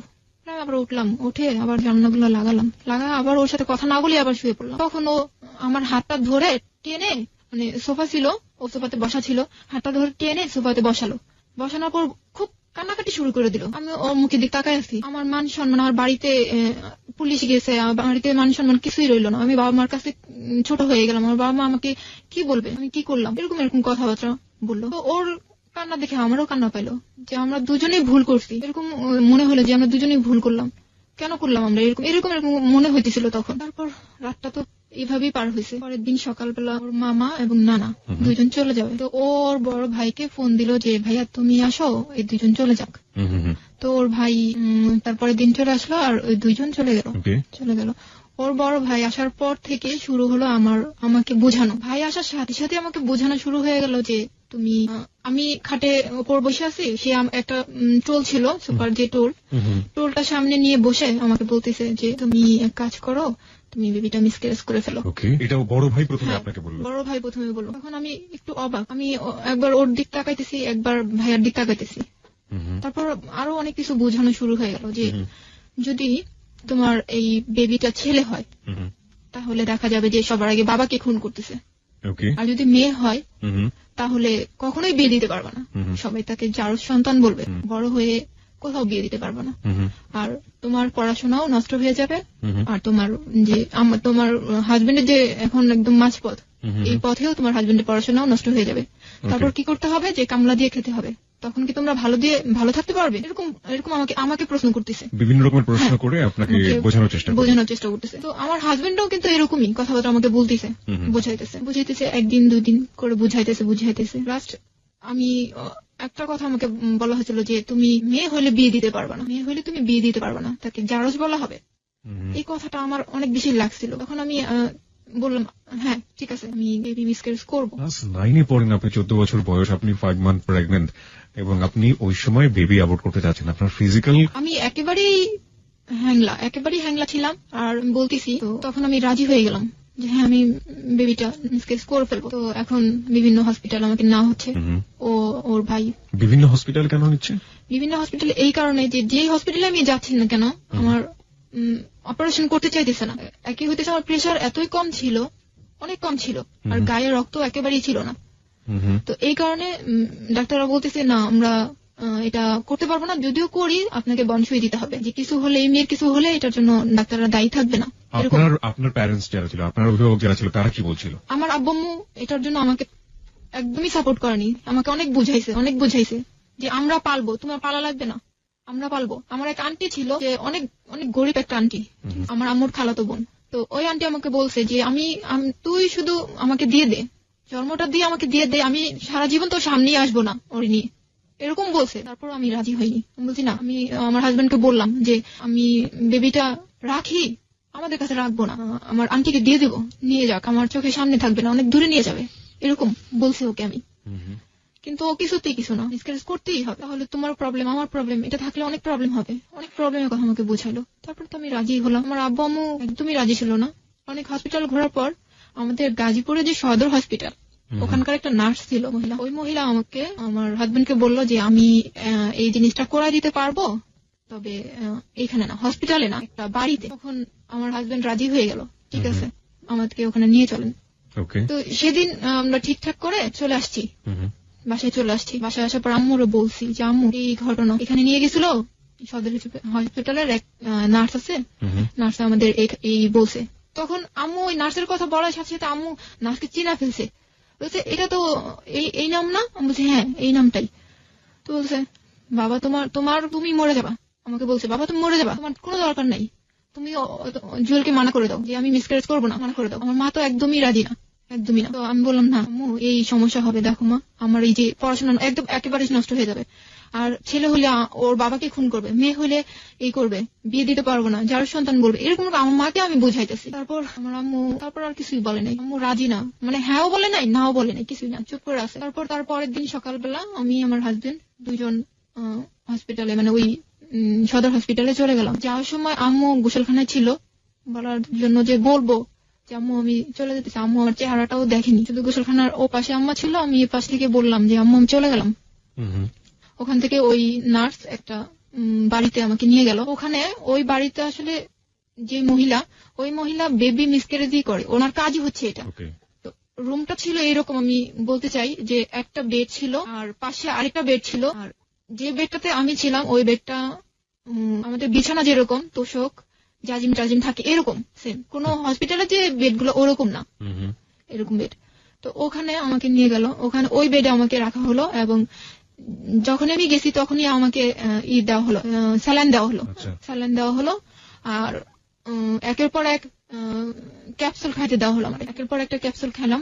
আর এটা ওই নার্সে করছে, কোনো ডাক্তার না, কোনো ডাক্তার না, নার্সও বলা যাবে না ওটাকে। নার্স তো ওখানে আমাকে পরিচয় করে দিয়ে চলে আসলো। কে করছে আপনি কিছুই জানেন না? কে করতেছে আমি কিন্তু জানি না। একটা মহিলা ছিল, একটা বুড়া মহিলা ছিল, উনি করছে সবকিছু, উনি আমাকে ওষুধ দিতেছে, উনি আমাকে স্যালাইন লাগাইছে, উনি আমাকে এই স্যালাইনের ভিতর যে বিভিন্ন রকমের ওষুধ ওগুলা দিচ্ছে, ওই মহিলাই করছে। যখন আমার পেটের ব্যথাটা আস্তে আস্তে বাড়তে শুরু করলো, পেটে ব্যথা করতেছে, আমার কোমর থেকে পেটে ব্যথা করতেছে, আস্তে আস্তে ব্যথা করতেছে। যখন আমার ব্যথাটা এত পরিমাণ বেড়ে গেল যে আমি কিছুতেই থাকতে পারছি না, আমার অনেক চিল্লাচিল্লি করতেছি, আমি অনেক চিল্লাচিল্লি করতেছি। তখন আমার হাজবেন্ড কি করলো যে আমার আম্মুকে যে বাসায় আয়সা নিয়ে গেল, আমাকে ওই অবস্থায় ওখানে রেখে আমার আম্মুকে নিতে আসলো। আমার আম্মু কিন্তু আম্মু ডাকে না, ডাকে আন্টি। তো বললো আন্টি আপনি একটু চলেন, শানুর অবস্থা তো ভালো না, একটু চলেন, এরকম। তো আম্মু তো ওই কথা শোনার পর আমার আম্মু পাগলের মতো ওর সাথে চলে আসছে। আমাকে যখন দেখছে যে আমি বেডের মধ্যে এরকম ব্যথায় কাতরাতেছি, তখন আম্মু যে কি করছে আমি মানে না দেখলে সেটা কেউ বুঝবে না। আমার সারা মুখে আম্মু এত চুমা খাইতেছে আর বলতেছে আমার মেয়ে মরে যাচ্ছে, আমার মেয়ে মরে যাচ্ছে, এরকম করতেছে। তারপর ওই দিন সারাদিনই আমি বেডেই ছিলাম, এরকম স্যালাইন চলতেছে, আমি ব্যথায় এরকম চিল্লাইতেছি। পরের দিন শুক্রবার সকালবেলা, এটা ছিল 16 আগস্ট, বেবিটা নর্মালি হইলো, এবং সেটা মৃত। আমি একটা কথা বলতে চাই যে যখন বেবিটা অনেক নড়তেছিল আমার পেটের মধ্যে, তখন ওই মহিলাটা একটা ছোট কলসির মধ্যে গরম পানি নিয়ে আমার পেটের উপর রাখছিল। তখন মনে হইলো কি যে আরো বেশি মনে হয় বাচ্চাটা নড়তেছে, চিল্লাইতেছে, এরকম মনে হইলো আমার কাছে। তারপরে পরের দিন তো হলো, তখন আমার আন্টিকে আমার আম্মু খবর দিল যে তুমি একটু আসবো। এটা ওই আন্টি যে আন্টিটা বেবিটা নিতে চাইছিল, বলছিল আমি সারা জীবন আসবো না তোমার সামনে। আন্টিটা আসার পরে আমি বললাম আন্টি আমাকে একটু বেবিটাকে দেখান তো, চেহারাটা একটু দেখান আমাকে। তো আন্টি একটু ঘুরায় আমাকে চেহারাটা দেখালো। তখনই আমি সেই মুহূর্তে আমি বুঝতে পারলাম যে আমি কত বড় একটা ভুল করছি। সেদিনই চলে আসছি, ওখান থেকে নিয়ে আসছে আমাকে একটা সিএনজি ভাড়া করে বাসায় নিয়ে আসছে। নিয়ে এসে আমি খুবই অসুস্থ, আমাকে ওষুধপত্র দেওয়া হয়েছে, আমি একদমই মানে আমাকে কোলে করে মানে এসে নিতে হয়, গোসলখানায় কোলে করে আমাকে টয়লেটে নিতে হয়, এরকম অবস্থা। বেবিটা কি ছেলে ছিল না মেয়ে ছিল? মেয়ে ছিল। তো অনেক অসুস্থ, ও আমাকে এখানে রেখেই আস্তে আস্তে বিকাল হয়ে গেছে, একটু সন্ধ্যা টাইপ হয়ে গেছে, তো আমার আম্মু তখনও আর কি ওষুধপত্র আনতে পারেনি। আম্মু আর আব্বু দুজনে মিলে মানে আমাদের বাহিরে গেল আর কি, মার্কেটে গেল যে ওষুধগুলো নিয়ে আসি আর ওরে রাইখে গেল, আমার হাজবেন্ডকে আমার বাসায় রাইখে গেল যে তুমি একটু কাছে বসে থাকো, ওর কাছে বসে থাকো। তো ও বসেই ছিল। কিছুক্ষণ পরে একটা ফোন আসছে, ফোনটা ছিল ওর একটা পাতানো বোন ছিল, ওইটা আমাদের ওখানকারই পাতানো বোন, ও বোন ডাকছিল আর ওর ওই বোনের মাকে ও মা ডাকছিল। তো ওই ফোনটা পেয়ে ও আমাকে, আমার এত জ্বর, এত অসুস্থ, আমি এই অবস্থায় রেখে ও চলে গেল বোনের কাছে, চলে গেছে, অনেকক্ষণ হয়ে গেছে। এর মধ্যে আমার এত জ্বর উঠছে, মানে আমি কাঁপতেছি। আমার ছোট বোনটা একটা ল্যাব দিছে, আরেকটা ল্যাব দিছে, 3টা ল্যাব দেওয়ার পর আমি কাঁপতেছি, আমি কাঁপা পড়ে যেতেছি, এত আমার জ্বর উঠছে। বালিশ দিয়ে আমার ছোট বোনটা ওপরে ওঠা মানে চাপ দিয়ে রাখছে আমাকে। তো তারপরে দেখতেছি আমি আরো বেশি, মানে আমার অবস্থা এত খারাপ। তার পাশে একটা আন্টি ছিল, আন্টিকে ডেকে নিচ্ছে, আন্টি একটু আসেন তো, আপু তো এরকম করতেছে। আন্টিও আসছে, এমন সময় আমার আব্বু আম্মু চলে আসার পর দেখে আমার এই অবস্থা, তাড়াতাড়ি মাথাটাতে পানি টানি দিল, দেওয়ার পরে একটু ঠিক হলাম, ওষুধ খাওয়ালে একটু ঠিক হলাম। তো আমাকে জিজ্ঞেস করলো জুয়েল কোথায়? আমি বললাম রোজি আপু ফোন দিছে তো ওখানে গেছে। ওর বোনের কথা বললাম যে ওখানে ফোন দিছে তো ওর কাছে গেছে। তো আমার আব্বু এত রাগ ছিল, মনে হয়েছিল সেদিন ওকে মেরেই ফেলবে, এই অবস্থা। আমার আব্বু খুব রাগ করছে। ও আসার সাথে সাথে আমার আব্বু ওর ডাইকে নিছে, এদিকে আসো। তো যাওয়ার পরে ও আমার আব্বুর, আমি জানি না, আমি তো এই রুমে, ও আব্বুকে হাত দুইটা ধরে কি যে বললো আমি জানি না। আমার আব্বু একেবারেই ঠান্ডা হয়ে গেল, কিছুই বললো না, কিছুই বললো না যে আমার মেয়েটাকে এইভাবে রাইখা গেলা, বা আমার মেয়েটাকে এত অসুস্থ তুমি কিভাবে গেলে, ওখানে যাওয়াটা কি এত জরুরি ছিল, এগুলো কিছুই বলেনি। ও হাত ধরে কি বোঝালো, আমার বাবা একদমই ঠান্ডা হয়ে গেল। কি বুঝেছিল পরে জেনেছেন কিছু? না, আমি কিছুই শুনিনি। কথাটা এরকম ছিল যে ও এরকম একটা ছেলে যে কোনো মানুষের সাথে কথা বলতো এমনিতেই নর্মাল হয়ে যেত, মানে ওর প্রতি একটা আকর্ষণ চলে আসতো, ছেলে হোক মেয়ে হোক। এখানে আমি একটু বলি তাদেরকে, সেটা হচ্ছে যে he is looking to smart, এবং ওর ছবিগুলো আমি দেখেছি, আসলেই অনেক অনেক সুন্দর দেখতে, অনেক ইয়াং, অনেক হ্যান্ডসাম দেখতে। এবং শামিমা আজকে কিছু পিকচার, মানে কিছু ফটো নিয়ে এসছে ওর সাথে করে, তো ছবিগুলো আমি দেখছিলাম আসলে ওদের সেই সময়কার ছবিগুলো, বর্তমানে যদি দু একটা আছে ওর কাছে, ওগুলো একটু দেখার চেষ্টা করেছি। আমার কাছে মনে হচ্ছে যে ও আসলে দেখতে অনেক ভালো এবং অনেক স্মার্ট এবং খুবই গুড লুকিং একটা ছেলে। যাই হোক, তারপরে কি হলো? তারপর ও আব্বুকে বুঝাইতে যায় এই রুমে চলে আসলো, খাওয়া দাওয়া করলো, আমাকেও খাওয়াইলো। পরের দিন সকালবেলাও চলে গেল আমাকে এই অবস্থায় রেখে। আমি অসুস্থ, আমি নিজে কিন্তু নিজে হেঁটে গোসলখানায় যেতে পারি না। ওই বড় যে ভাইটা এসেছিল তিনি কি করলেন? তিনি তো আমাকে যখন বাচ্চাটা মিসক্যারেজ করে ওটার পরেই উনি চলে গেছে, উনি আর থাকিনি, চলে গেছে। তো আমার হাজবেন্ডও তার পরের দিন চলে গেছে। আমি আমার বিয়ের কারণে অনেকটা আমার বাবা ঋণী হয়ে গেছিল। আর আমি যেটা শুনছি যে ঋণীর চাইতে যেটা হয়েছে যে আমাদের সিঁড়ির যারা আমাদেরকে হেল্প করছে তারাই চাইতেছে না যে আমরা এই সিঁড়িতে থাকি বা আমরা এখানে থাকি। আমি এটা পরবর্তীতে শুনছি যে তারাই হয়তো বা চাইতেছে না যে আমরা এখানে থাকি। মানে যে বিল্ডিং এর লোকজন ধরে আপনাদেরকে আয়োজনটা করে দিল, এখন তারাই চাচ্ছে না যে আমরা এখানে থাকি, ওই বিল্ডিং আপনারা থাকেন। তো আমার আব্বু বলল যে যেহেতু এখানে একটা ঝামেলা হয়ে গেছে, একটা মান-সম্মানের প্রশ্ন চলে আসছে, আবার আমি অনেক টাকা ধারের হয়ে গেছে, তাহলে কাজ করো আমরা বাসাটা ছেড়ে দিই, বাসাটা ছেড়ে আমরা বাহিরে একটা বাসা নিয়ে ওখানে থাকি। তো সবার ডিসিশন একই হলো। একটা কথা বলতে চাই ভাইয়া, যেটা আমার সবচেয়ে কষ্টের এই জিনিসটা, যে আমার যে ইমিডিয়েট ভাইটা, ছোট যে ভাইটা, আমার এই ঘটনার পর আমার সাথে 2 বছর কথা বলেনি, টানা 2 বছর আমার সাথে কোনো কথা বলেনি। তখন ও আমার কাছে, আমাদের বাসাও থাকেনি, নানি বাড়িতে থাকতো। তখন ওর এসএসসি পরীক্ষা চলতেছিল, ও অনেক আমার সাথে একদমই কথা বলেনি টানা 2 বছর। আমার চেহারা দেখছে দূর থেকে, আমার সাথে কখনো কথা বলেনি। তো আমরা বাসা ছেড়ে দিলাম, ছেড়ে দিয়ে বাহিরে একটা অনেক নর্মাল একটা বাসা নিলাম, অনেক নর্মাল। ওখানে যাওয়ার পরে আগে থেকে একটু ওই যে বাবা বিদেশের ব্যাপারে ঋণ টিন ছিল, তারপর আবার আমার বিয়ের যে ঋণ টিন হয়েছিল, এগুলো মিলে অনেক কিছু মিলে অনেকটা ধারের হয়ে গেছে। ধার বলতে যেটা হয় যে সুদের টাকা যেটাকে বলে, এরকম টাইপের হয়ে গেছিল। তো ওখানে যাওয়ার পরে দেখা গেছে বাথরুমটা অনেক দূরে যায় বাথরুমটা গোসল করতে হইতো আমার, এরকম একটা পরিস্থিতি। তারপরও মানায় নিয়েছিলাম, আস্তে আস্তে মানায় নিয়েছি। তো সবসময় শরীরটা আস্তে আস্তে একটু ভালো হওয়া শুরু করলো, যে হ্যাঁ আমি ভালো হইতেছি, সুস্থ হইতেছি। তারপর আমি সারাক্ষণ একটা মন খারাপ করে থাকি, তো সারাক্ষণ একটা টেনশন, একটা মন খারাপ, কষ্ট, কারোর সাথে মিশি না, ঘরের মধ্যেই কারোর সাথে কথা বলি না, এরকম। তো আম্মু বললো তুমি সারাক্ষণ ঘরের মধ্যে এরকম বসে থাকো, তুমি কাজ করো, তোমার আন্টির কাছে চলে যাও। আমার আম্মুরা হচ্ছে 5 বোন, যে বোনটা মানিকগঞ্জ থাকে, ওর কাছে আমি চলে গেলাম মানিকগঞ্জে যাওয়ার আগে আমার একটু জানতে ইচ্ছা করছিল যে আপনি তো বিয়ে করলেন, এখন সে হচ্ছে আপনার বর, বিয়ে করার পরে সে বাড়িতে চলে গেল, কিন্তু তার বাবা মা মানে আপনার শ্বশুর শাশুড়ি কি কখনো আপনার সাথে যোগাযোগ করেনি? সেই সময় বিশেষ করে যোগাযোগ করেনি আপনার সঙ্গে? না, কোনো যোগাযোগ কোনো করেনি? যোগাযোগ নাই, কোনো যোগাযোগ করেনি। আপনার বাবা মা কি ওই আপনার শ্বশুর শাশুড়ির সঙ্গে যোগাযোগ করেছিল? না, করেনি। তারাও কোনো যোগাযোগ করেনি? তারাও কোনো যোগাযোগ করেনি। তারপরে আমাকে মানিকগঞ্জ রাইখা আসা হলো। আমি ওখানে 8 দিন ছিলাম। 8 দিনই বলবো না অনেক বেশি ভালো ছিলাম, টেনশনই ছিলাম অনেক, যে বাসায় আমি এই অবস্থায়, আমার আব্বু এত টাকা ঋণ হলো, কি হইতেছে, আমার ছোট ছোট ভাই বোন 2টা, আম্মু কি ঠিক মতো আছে কিনা, খুব টেনশন হইতো। তারপর 8 দিন ছিলাম। 8 দিন থাকার পর হঠাৎ আমার আব্বু ফোন করছে আমার খালুর কাছে। খালুর কাছে ফোন দিছে যে ও শানুর একটু দাও কথা বলি। তো আমি তখন বাসায় ছিলাম না, আমি তখন আমার ওই কাজিনের সাথে হাঁটতে বের হয়েছিলাম। তো আমার কিছুক্ষণ পরে যখন বাসায় আসছি তখন আমার আব্বু আবার ফোন দিছে। তখন আমাকে বললো যে তুমি চলে আসো বাবা, জুয়েল আসছে, তুমি ওখানে থাকাটা তোমার ঠিক হবে না, চলে আসো। কতদিন পরে আপনাদের বাড়িতে এসেছিল জুয়েল? 4 মাস। মানে বেবি অ্যাবর্ট করার পরে গেল, তার 4 মাস পরে সে আসলো। এর মধ্যে কিন্তু ওর সাথে আমার কোনো কন্টাক্ট নেই, কোনো যোগাযোগ নাই, কিছু নাই। কত সালের ঘটনা এটা? এটা হচ্ছে 2004। ফোন তখন কি অ্যাভেলেবল? ফোন তখন অ্যাভেলেবল না।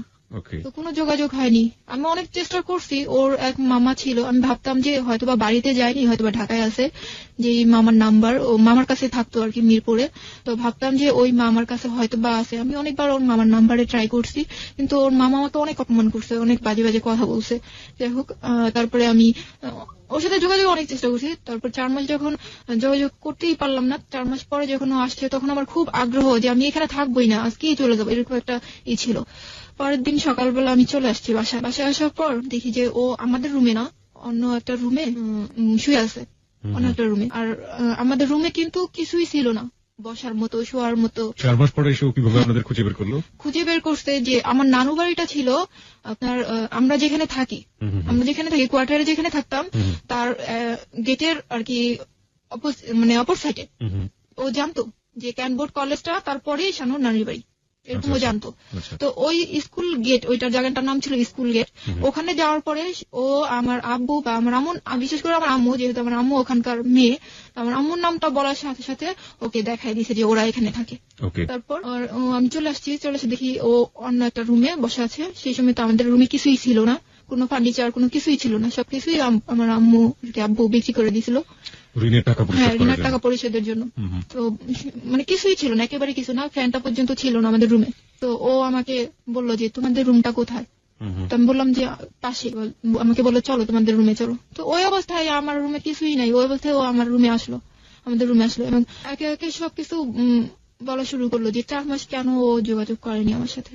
কি ছিল কারণগুলো? কারণটা ছিল যে 4 মাস ওর আব্বু আম্মু চাইনি যে ও এখানে যোগাযোগটা রাখুক। ও চাইছে যে ও আগে দাঁড়াক, ও আগে কিছু একটা করুক, নিজের পায়ে দাঁড়াক। হ্যাঁ, নিজের পায়ে দাঁড়াক, এরপর না হয় ও যোগাযোগটা কন্টিনিউ করবে, এরকম একটা কথা ছিল। যে ও বাসায় পড়াশোনা করতেছিল, ও ঢাকায় কোথাও সেটেল হবে, এরকম ভাবনা ছিল, যে কারণে ও আমার সাথে একদমই যোগাযোগ করেনি। আমি এটাকে খুব বেশি বড় কিছু ভাবি নেই তখন ভাবছি আচ্ছা ঠিক আছে, এটা হয়েছে, আচ্ছা এখন তো সব ঠিক হয়ে যাবে, এখন তো ও ঢাকায় থাকবে, আমি এখানে থেকে পড়াশোনা করব। আমাকে বোঝালো যে আমি ঢাকায় থাকবো, তুমি এখান থেকে পড়াশোনাটা করবা, আর আমি ঢাকায় থেকে পড়াশোনাটা করব, মাঝে মাঝে আমি এখানে আসবো, তোমার এখানে আসবো, সব ঠিক হয়ে যাবে। তখন আমার আব্বু আম্মুর সাথে ও বললো যে আন্টি আমি ঢাকায় থাকবো, আমি এখানে আসা যাওয়া করবো, এবং সময় হলে আমি ওকে নিয়ে যাবো। আমার আব্বু আম্মু খুব বেশি ওরে দেয়নি, যে খুব বেশি চাপ দেয়নি যে এখনই তোমাকে ওকে নিয়ে যেতে হবে, এরকম চাপ দেয়নি। তো ও ঢাকায় থাকতো আর আমি আমার বাসা থেকে পড়াশোনাটা চালায় যেতেছিলাম। 2005-এ আমি আবার ক্লাস 9-এ ভর্তি হই। 5-এ যখন আমি 9-এ ভর্তি হই, আর ও তখন ঢাকায়, ও আমাকে বলছিল যে জাহাঙ্গীরেও ভর্তি হয়েছিল, প্লাস ও হচ্ছে আপনার আইএলটিএস করতেছিল। এর মধ্যে ওর সাথে আমার কখনোই কোনোদিন কোনো বিষয়, জাহাঙ্গীরনগর ইউনিভার্সিটিতে চান্স পেয়েছিল, রাইট? পেয়েছিল। কিসে পড়তে আপনি জানতেন? না, আমি জানতাম না। ওটা ছিল আসলে, ওটা ও ভর্তি হয়নি, ওখানে মিথ্যা কথা ছিল। তখন আমাকে বলছিল যে আমি জাহাঙ্গীরে ভর্তি হয়েছি, আর প্লাস পাশাপাশি আমি আইএলটিএস করছি। তো আমি ওকে বিশ্বাস করছি, ওকে ঠিক আছে। তো আমি ও কি করছে যে এর মধ্যে কিন্তু ওর সাথে আমার কোনো ঝগড়া ঝাঁটি, কোনো কিছু না, মনোমালিন্য কিছুই কখনো কোনো বিষয় নিয়ে হয়নি, না ওর বাসার লোকজনকে নিয়ে, না আমার বাসার লোকজনকে নিয়ে, কোনো কিছুই হয়নি। আমি যে ও আমার সাথে ফ্লোরে থাকতেছে, আমার মাথার উপর ফ্যান নেই, ও আমার সাথে থাকতেছে, আমার বাথরুমটা অনেক দূরে, ওখানেই যাইতেছে, এমনকি সাপ্লাই পানি নেই, কল চেপা পানি বের করতে হইতেছে, ও করতেছে, তাই করতেছে। এবং বর্ষার দিন আসলে টিন আসলে ওপরে, ঘরে টিন আসলে ওপরে, ওই টিন দিয়ে পানি পড়তো, ওর কোনো কিছুই মনে হতো না। ও ওরকম পরিবেশে ও আমার সাথে ছিল, মানায় গেছে আমার সাথে। আমি যেরকম পরিবেশে ছিলাম ও সেরকম পরিবেশে ছিল। চলতেছে ভালো ভালো, অনেক ভালো চলতেছে। ও ঢাকা টিউশনি করে যতটুকু পারতো আমাকে হেল্প করতো। 500-300 টাকা, 200 টাকা বা 500 টাকা যখনই যা পারতো আমাকে দিত। আপনার সঙ্গেই থাকতো নাকি ওর আলাদা কোথাও থাকতো? না, ও ঢাকায় থাকতো। ও আসতো সপ্তাহে 1 দিন বা 15 দিনে 1 দিন থাকতো, 2 দিন এরকম আসতো। তো খুব ভালো সম্পর্ক যাইতেছিল, কোনো প্রবলেম হয়নি ওর সাথে আমার। তখন 2006 চলে আসছে, ওর ভিসা হয়ে গেল। ও এখন আমাকে বলতেছে যে আমার তো ভিসা হয়ে গেছে, আমি তো তারিখটা সঠিক মনে করতে পারতেছি না, ও ডেটটা মনে নেই আমার, যে ওই তারিখে আমাকে চলে যেতে হবে। আচ্ছা, যাওয়ার আগে আমি কিছু জানতে চাই যে বিয়ে হলো কত সালে আপনাদের? 3 সালে। 2003 সালে। 2006 সালেও এসে বলছে চলে যাবে। 3 বছর আপনারা ঘর সংসার করলেন। ঘর সংসার বলতে কি আমি আমার বাবার বাড়িতে, ও ঢাকায়। ও আসা যাওয়া করতো আমার এখানে। এই 3 বছরে আপনি কখনো বলেননি যে আপনি ওর বাবা মার বাড়ি বা আপনার শ্বশুর শাশুড়ির সাথে দেখা করতে চান? বলছি। ও কি বলেছে? ও বলছে যে দেখো, তুমি এখন যে অবস্থা তোমাদের ফ্যামিলির, এখন আব্বু আম্মুকে আনলে তোমাদের মান সম্মান যাবে, আর আমারও মান সম্মান যাবে। ভালো একটা পরিবেশে যাও, তারপর না হয় আব্বু আম্মুকে আনবো বা যোগাযোগ করাই দিব, বা তখন কন্টিনিউ হবে সম্পর্কটা দুই ফ্যামিলির মধ্যে। এরকম ছিল। ফোনেও কখনো কথা বলেন? না, ফোনে তো আমাকে কখনো ফোনে কথা বলতেই দেয়নি। আমি বহুবার চেষ্টা করছি কথা বলার জন্য, আমাকে কথা বলতে দেয়নি। তারপর 2006-এ ও আমাকে। আপনার বাবা মা কেন স্টেপ নিল না? আপনার বাবা মার তো উচিত ছিল যে। আমার বাবা মা এর জন্য নেয়নি, আমি বলতেছি। যখন ও ভিসা হয়ে গেল, তখন আমার আব্বু আম্মু বলতেছে যে তোমার তো এখন ভিসা হয়ে গেছে, তুমি তো দেশের বাইরে চলে যাবা, তাহলে তুমি মেয়েকে তোমাদের বাড়িতে রেখে যাও। তখন ও বলতেছে না আন্টি, এখন সময় হয়নি, আমি দেশের বাইরে থেকে ঘুরে আসি, এর মধ্যে ওর ম্যাট্রিক পাসটা হয়ে যাবে, তারপর না হয় আমি বাড়িতে নিয়ে যাব। এরকম কথা ছিল। যখনই এই কথাটা বলছে আমার আব্বু আম্মু যে এখন ওকে রেখে যাও, না, ও একই কথা যে ওর আগে ম্যাট্রিক পাসটা হোক, আর তাহলে আমি বাসায় একটু জোর গলায় বলতে পারবো, আর আপনারাও একটা ভালো পরিবেশে যান। আপনি কি মাঝখানে একবার ফেল করেছিলেন? হ্যাঁ, ক্লাস 9-এ যখন আমার বিয়ে হয়, তখন কিন্তু আমার গ্যাপ গেছে। আমি ক্লাস 2005-এ কিন্তু আবার 9-এ ভর্তি হলাম। পরীক্ষাটা কিন্তু আমি দিছি 7-এ। কোন স্কুলে পড়তেন আপনি? আমি বিএফ হাই স্কুলে পড়তাম। তো তখন ও 2006-এ এরকম তারিখ ফিক্সড হলো যে এই তারিখে চলে যাবে। কোথায় যাচ্ছে?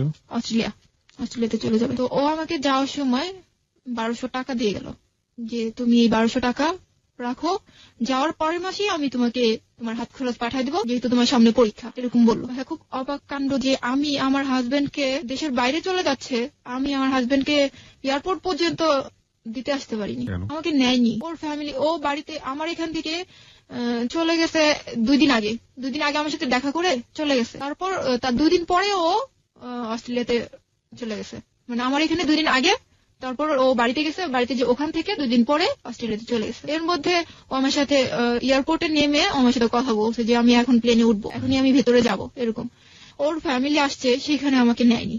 এয়ারপোর্টে ওর ফ্যামিলি সবাই আসছে ওকে বিদায় দেওয়ার জন্য, কিন্তু আমি যাইতে পারিনি, আমাকে নেওয়া হয়নি। আমি বহুবার বলছি যে আমাকে নিয়ে যাও, এইটাই তো সুযোগ যে ওদের সাথে আমার দেখা হইলো, কথাবার্তা হইলো, একটা মিল হয়ে যাবে, আমাকে নিয়ে যাও। তো নেয়নি, যে এখনই তোমাকে ওখানে মিট করাবো না, এরকম বলতো।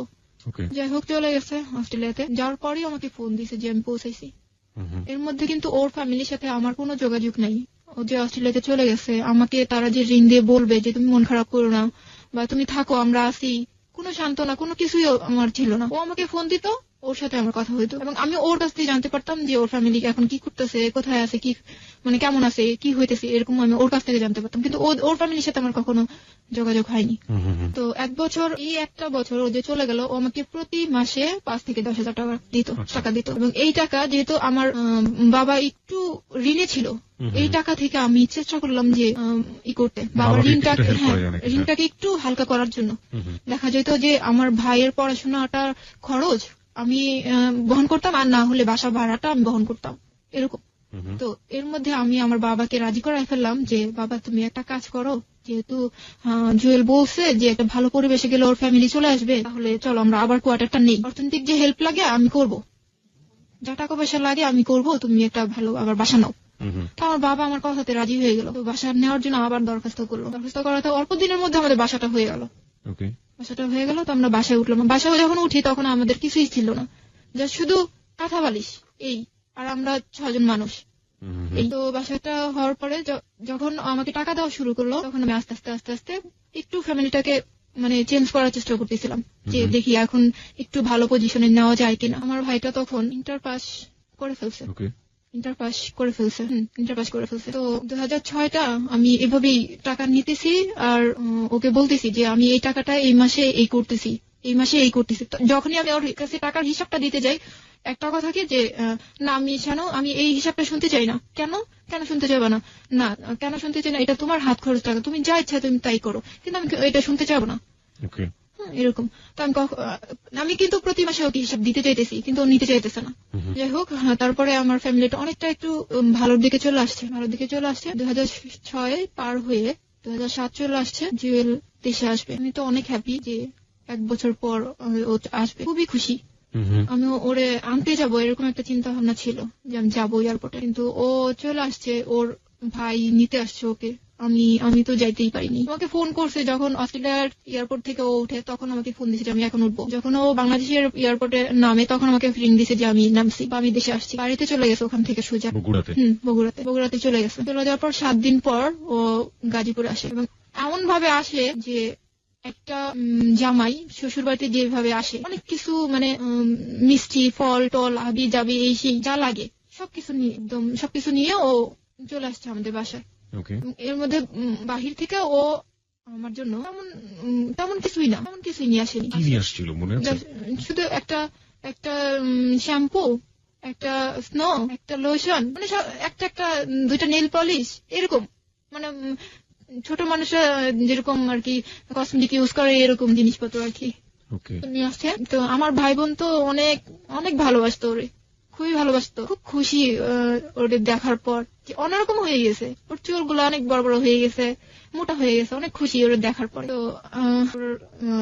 এরকম হয়েছে যে 1 মাস ছিল দেশে, 1 মাসের মধ্যে 13-14 দিন ও গাজীপুরে ছিল।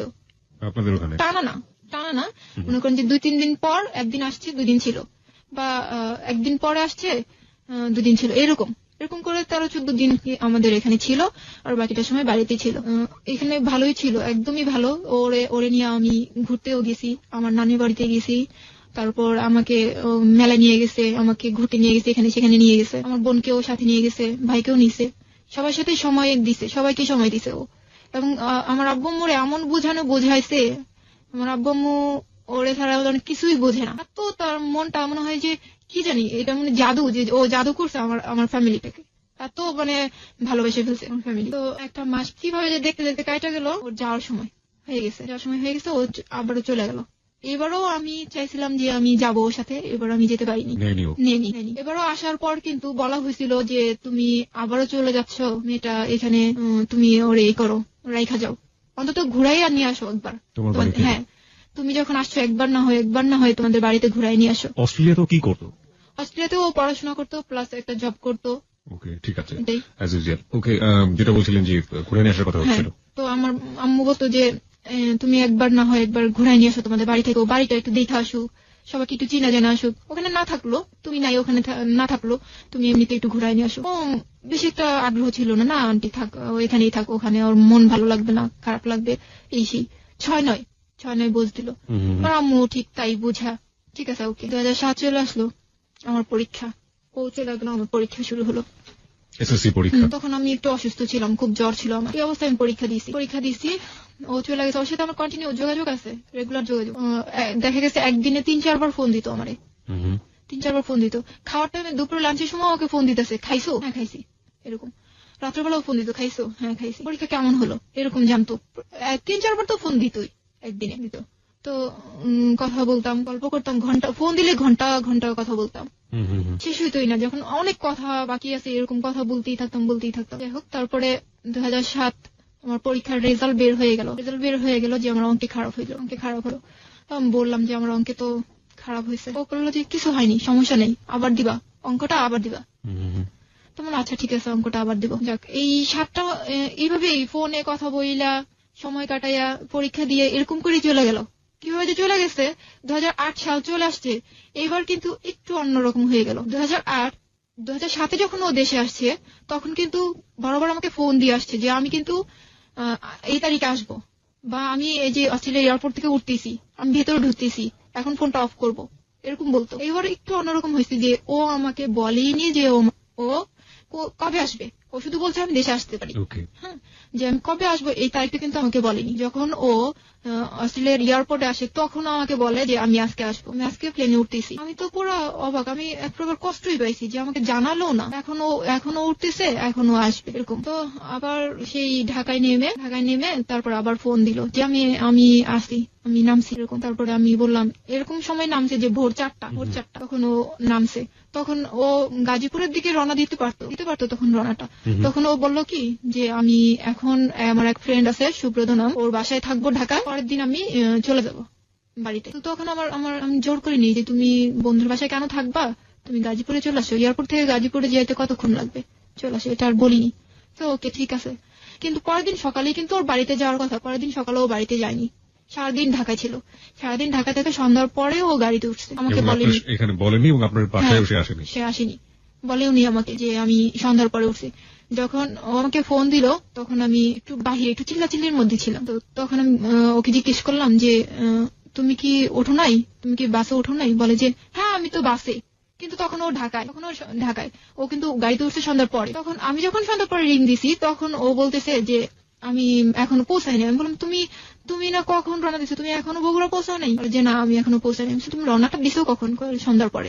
তাহলে তো তুমি গাজীপুরেই আসতে পারতো, আমার সাথে দেখাটা করে যেতে পারতা, বা তুমি আসতে পারো না আমাকে তো বলতে পারতো যে শানু তুমি এই জায়গাটা আসো, তোমার সাথে দেখা করে যাই, এটা তো বলতে পারতা। বেশি মানে মনে হলো কি একটু বিরক্ত টাইপ, যে আমার কথা শুনতে ওর ভালো লাগতেছে না, এরকম রেখে দিল, রেখে বাড়িতে চলে গেল। তখন মানে ঈদ ছিল, ও ঈদটা ছিল 7 তারিখে, ও আসলো 13 তারিখে ও গাজীপুর আসলো। আসার পরে একটু চেঞ্জ এরকম আসলো যে ও বলতেছে যে আমি আজকে আসবো, ও বের হয়েছে বাসা থেকে আজকে যে আমি আজকে আসবো, কিন্তু ও আজকে আসেনি আমার কাছে। আজকে সকালে ও রওনা দিছে, পরের দিন রাত 1টায় ও বাসায় আসছে, তাও ওকে যায় নিয়ে আসতে হয়েছে। হ্যাঁ, নিয়ে আসতে হয়েছে মানে গেটে তো আমাদের যে আমরা তো বাসায় থাকতাম, গেটে কিন্তু ওকে একা আসতে দিবে না, বা কোনো গেস্ট আসলে আসতে দিবে না। যার গেস্ট তাকে রিং করা হবে, তারপরে যায় নিয়ে আসবে। তারপর আমার ভাই যায় নিয়ে আসলো, ওকে নিয়ে আসছে। তারপর এর মধ্যে যে কাজটা হয়েছে যে আমি যখন আসতেছে না, আসার কথা বলেও আসতেছে না, আমি বারবার শুধু ফোন দিতেছি যে তুমি কোথায়, তুমি এত লেট হয়, আর আমি বাসায় রান্না করে বসে আছি, তুমি এত লেট করতেছো কেন, তাড়াতাড়ি আসো। ও বলতেছে আমি ব্যাংকে বসে আছি, ঢাকার ব্যাংকে বসে আছি। ব্যাংকে কি করো? ব্যাংকে কাজ আছে, ব্যাংকে বসে আছি। কিন্তু ও ব্যাংকে ছিল না, ও ছিল দিনাজপুর। যখন ও আসলো তখন রাত 1টা। দিনাজপুর ছিল, এটা আপনি পরে জেনেছেন? হ্যাঁ, পরে জেনেছি। তো ও রাত্রে আসলো, রাত্রে খাওয়া দাওয়া করে আমরা ঘুমাই গেলাম। পরের দিন ও আমাকে বাণিজ্য মেলায় ঘুরতে নিয়ে যাবে। দিনাজপুরে কি করছিল? আমি বলতেছি এখনই যাবে, দিনাজপুরের ঘটনাটা এখনই যাবে। তো আমি বলতেছি বাণিজ্য মেলায় যাবো। খুব রাতের কথাটা তো আমি ভুলে গেছি, যে আমাকে সারাদিন ঘুরে আসি, পরের দিন রাত্রে আসছি, এটা আমি ভুলে গেছি। বাণিজ্য মেলায় ঘুরতে যাব, খুব খুশি। পরের দিন ওর সাথে আমি বাণিজ্য মেলায় ঘুরতে যাব। বাসে যখন উঠছি আমি, কতখানি যাওয়ার পরই ওর একটা ফোন আসলো। ফোনটা ছিল ওর এক ফ্রেন্ডের গার্লফ্রেন্ডের। তো ও ফোন দিয়ে ওরা যখন কথা বলতেছে, আমি তো ও পাশের কথাগুলো শুনতে পারতেছি না, বাট ও যে অ্যান্সার করতেছে এগুলো কিন্তু আমি শুনতে পারতেছি। এরকম ছিল কথাগুলা যে আমি তো ইচ্ছা করে যাইনি, কাজলে আমাকে জোর করে নিছে। ও পাশ থেকে কি বলছে আমি জানি না। ও আবার বলতেছে যে কাজলকে আমি জোর করে নিনি, কাজল আমাকে জোর করে নিছে, এরকম বলতেছে। আমি বুঝতে পারলাম যে ও ঢাকায় ছিল না। তখন ওকে আমি কিছু জিজ্ঞেস করিনি। বাণিজ্য মেলায় গেলাম, ওদের সাথে দেখা হলো, ওরাও ছিল, ওর গার্লফ্রেন্ড, ওর বন্ধু আর বন্ধুর যে গার্লফ্রেন্ড ছিল ওরাও ছিল ওখানে। ওদের সাথে প্রথমে পরিচয় করাই দিল আমাকে যে আমি ওর কাজিন হই। ওদের সাথে পরিচয় করাই দিল যে আমি ওর কাজিন হই। কিন্তু যে ভাইয়াটা ছিল, ওই ভাইয়াটার যে গার্লফ্রেন্ড ছিল, সে তো তার গার্লফ্রেন্ডকে পরিচয় করে দিতেছে যে সে আমার গার্লফ্রেন্ড। তার কি প্রবলেম যে সে আমাকে পরিচয় করে দিল আমি তার কাজিন? আমি খুবই অবাক হই। আমি তখন মানুষের সামনে কিছুই বলি নাই। আমি বাণিজ্য মেলা ওর সাথে দিব্যি ঘুরে বেড়াইছি, খাওয়া দাওয়া করছি, ঘুরছি ফিরছি, বাসায় চলে আসার পর আমাকে জিজ্ঞেস করছি যে আচ্ছা তুমি আমাকে ওদের সামনে কাজিন পরিচয় করা দিলা কেন? আমি কি তোমার কাজিন? বলে কি না, এখনই সবাইকে সবকিছু জানাতে চাই না, তাহলে আমার অনেক অসুবিধা হবে।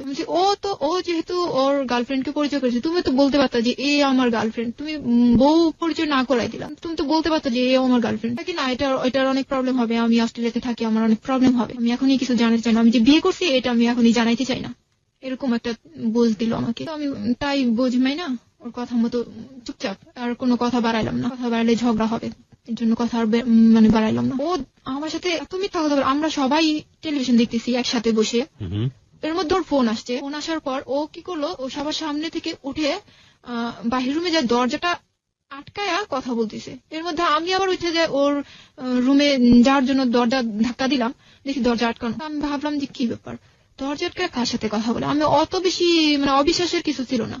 আমি ভাবলাম কথা জানি কার সাথে বলতেছে, এরকম একটা নিলাম। আমি চলে আসলাম। চলে আসার পরে দেখি অনেকক্ষণ হয়ে গেছে ও কথাই বলতেছে। তারপর আমি দরজা নক করলাম। নক করার পরে খুললো। তারপর আমি জিজ্ঞেস করলাম যে কার সাথে এতক্ষণ তুমি কথা বলো, দরজা আটকে? বলো যে বাসায় কথা বলছি। বাসায় কথা বলতেছো, দরজা আটকে কথা বলা লাগবে কেন? এটা তো এটা লুকানোর কি? তুমি গাজীপুরে আসছো, গাজীপুর তোমার শ্বশুর বাড়িতে আসো, এটাকে তোমার ফ্যামিলি জানে না? এটা না জানার কি আছে? তুমি লুকায় কথা বলো কেন? বলে যে না, আমার বাসায় জানে না যে আমি গাজীপুরে আছি। জানে না মানে তুমি তুমি বলো না যে তুমি গাজীপুরে তোমার শ্বশুর বাড়িতে? না, বলি না। কেন? না, এটা কি বলে আসতে হয়? কোনো সন্তান কি তার বাবা মাকে বলে আসে যে আমি শ্বশুর বাড়িতে যেতেছি? তারা তো বুঝতেছে যে আমি গাজীপুরে যেতেছি। আচ্ছা, তারপরে এর মধ্যে ও বলতেছে যে তুমি পড়াশোনাটা কন্টিনিউ করো, আবার পড়ো। আমি বলছি দেখো জুয়েল, আমার না পড়তে ভালো লাগে না, আমি পড়তে পারতেছি না, আমি পড়বো না, আর পড়বো না, এরকম বলতেছি। ও বললো আমাকে বলো কি যে আচ্ছা ঠিক আছে, আমি এটা নিয়ে তোমাকে কোনো জোর করবো না, এটা নিয়ে তোমাকে কোনো জোর করবো না, তবে একটা কথা বলবো, সেটা হলো যে তোমার লাইফ সামনে তোমাকে অনেক দূর যেতে হবে, তো তুমি চিন্তা করো তুমি কি করবা। ওকে, জুয়েল সম্পর্কে আমরা জানি, ওই স্টুডেন্ট হিসেবে কেমন ছিল? খুবই ভালো ছিল। এসএসসি ইন্টার রেজাল্ট কি ছিল? ওর এসএসসি এ প্লাস ছিল, ইন্টারও এ প্লাস ছিল না, বাট কাছাকাছি এরকম ছিল। ঠিক আছে, তারপর? তো আমাকে এই কথাটা বললো। তো আমি অত পড়াশোনাটা সত্যি আমার এটাই ভুল মনে হয়, যে আমি এটাই আমার মনে হয়নি যে এটা না করলে আমার প্রবলেম হবে। আমি বলছি আর জুয়েল তো বলছে যে এটা তোমার ইচ্ছা, তুমি কি বুঝবে তুমি কি করবা। তো আমি ভাবছি আর না করলেও চলবে, তো পড়াশোনাটা ছেড়েই দিলাম, বললাম না। এসএসসি পরীক্ষা দেওয়ার আগে আপনি ছেড়ে দিলাম, বললাম না। তো 2008 ওর সাথে একটা ঝগড়া হয়, কি নিয়ে ঝগড়া হয় যে আমি পড়বো না। ও বলতেছে, ও কিন্তু জোর নাই যে জোর করতেছে না তোমাকে পড়তেই হবে, এরকম না, যে তুমি ভাবো তুমি কি করবা। আর আমার এরকম হতো যে যখন আমাকে পড়ার বিষয়টা বলতো আমার একটু রাগই হইতো, কি বারবার শুধু একই কথা, পড়া, আমি পড়বো না, আমার হবে না, আমি পড়বোই না, এরকম বলতাম। কেন আপনি চিন্তা করতেন যে আপনার পড়া হবে না? সবাই যদি সবার পড়া, আমি বলি, আমি যখন এসএসসি পরীক্ষা দিই, যখন আমার অঙ্কে খারাপ হলো, তখন কিন্তু আমি যখন আমি রেজিস্ট্রেশন করতে গেলাম, আবার যখন রেজিস্ট্রেশন করতে গেলাম, তখন স্যাররা আমাকে আটকায় দিল। কি কারণে আটকায় দিল? যে তুমি অঙ্কর যে পরীক্ষাটা, টেস্ট পরীক্ষাটা, এটা দাওনি, তোমাকে ফাইনাল পরীক্ষা দেওয়ানো যাবে না। এর জন্য আমার মনই ভেঙে গেছে যে আমি একটা পরীক্ষা দেবো, আমি তো জানতামই না যে টেস্ট আবার দেওয়া লাগবে অঙ্ক পরীক্ষাটা। আচ্ছা, আমি আর পড়লামই না। তো ওর সাথে একই কথা ছিল যে তুমি করো, তুমি ভাবো তুমি কি করবা, কিন্তু ওর মনে কি ছিল বুঝিনি। তারপর 2008 15 দিন ও আমার কাছেই ছিল, আর 15 দিন 2 মাস ছিল, 2 মাসের মধ্যে 15 দিন ও আমার কাছে ছিল, বাকি সময়টা ওর বাড়িতে ছিল, এবং বিভিন্ন কাজে ও ব্যস্ত ছিল, যে হয়েছে যে সম্পূর্ণটা বাড়িতে ছিল না, ঢাকায় ছিল বা কোনো বন্ধু বান্ধবের বাসায় ছিল, এরকম। 15টা দিন আমাকে দিছিল। তারপর এর মধ্যে 2008 ওরকে নিয়ে আমি আমার মানিকগঞ্জ আন্টির বাসায় ছিলাম 8 দিন। ওখানে আমি ঘুরতে যাই, আমার নানু বাড়িতে যাই, এখানে সেখানে ঘুরেও বেড়াইছি, সময় দিয়েছে আমাকে। তো যখন ওর যাওয়ার সময় হয়ে গেল, তখন আমার আম্মু আবারও বলল যে এইবার ওকে রাইখা যাও, ও যখন পড়াশোনা করবে না, এবার রাইখা যাও। হ্যাঁ, শ্বশুর বাড়িতে এবার রাইখা যাও। বলে যে না, ও শুধু মেট্রিক পরীক্ষাটা দেখ, আমি ওরে বাসায় ঠিকই তুলে নিব। আচ্ছা, আপনার ভিতর কি এরকম একটা চিন্তা কাজ করেছিল যে বিয়ে যেহেতু হয়ে যায়, বিয়েই তো আসলে মেয়েদের লাইফের একটা আসল ডেস্টিনেশন, পড়াশোনা না করলেও চলে, এরকম একটা ব্যাপার সম্পর্কে কাজ করতো? এরকমই যে বিয়ে যেহেতু হয়ে গেছে, আর পড়াশোনা করে কি হবে, আর কি দরকার। কিন্তু অদ্ভুত একটা ব্যাপার, আমি শ্রোতাদেরকে একটু অ্যাড্রেস করতে চাই এই সুযোগটাতে। সেটা হচ্ছে যে এটা কিন্তু মানে অস্বাভাবিক কোনো কিছু না। আমরা মেয়েদের ক্ষেত্রে এরকম দেখে থাকি যে অনার্স মাস্টার্স কমপ্লিট করার পরেও, বিয়ে করার পরে অনেকেই জব টব কিছু করেন না, পড়তে হয়েছে তাই পড়েছেন। 2 নাম্বার আরেকটা জিনিস দেখা যায়, সেটা হচ্ছে বিয়ে হয়ে গিয়েছে, অনেক সময় দেখা গেল অনেক ভালো ছাত্রী ছিল, বিয়ে হয়ে গিয়েছে, তারপরে পড়াশোনা ইচ্ছে করে বন্ধ করে দেয়। এটা পারিবারিক ভাবেও যেমন সমর্থন করা হয়, এবং একই সাথে মেয়েরও একটা ব্যাপার থাকে। যেমন আজকে শানু বলছে যে না, ওর মধ্যে একটা চিন্তা ভাবনা এইভাবে গড়ে করেছিল যে বিয়ে যেহেতু হয়ে গিয়েছে আর পড়াশোনা করে কি হবে। যাই হোক, এই ব্যাপারটা আসলে কতটা ভালো কতটা মন্দ সেটাই গল্প থেকে উঠে আসবে, আপনারা শেষ পর্যন্ত শুনবেন আশা করছি। শানু, তারপরে কি হলো? তারপর ও চলে গেল, সময় হয়ে গেল ওর যাওয়ার।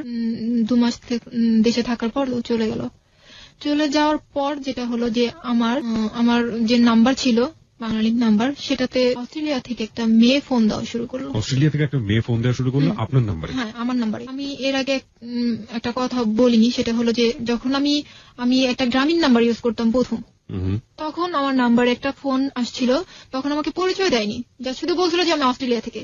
তখন আমি ভাবছি যে এটা হয়তো বা জুয়েলের কোনো ফ্রেন্ড হবে। তখন ভাবছিলাম যে হয়তো বা ওর ফ্রেন্ড হবে।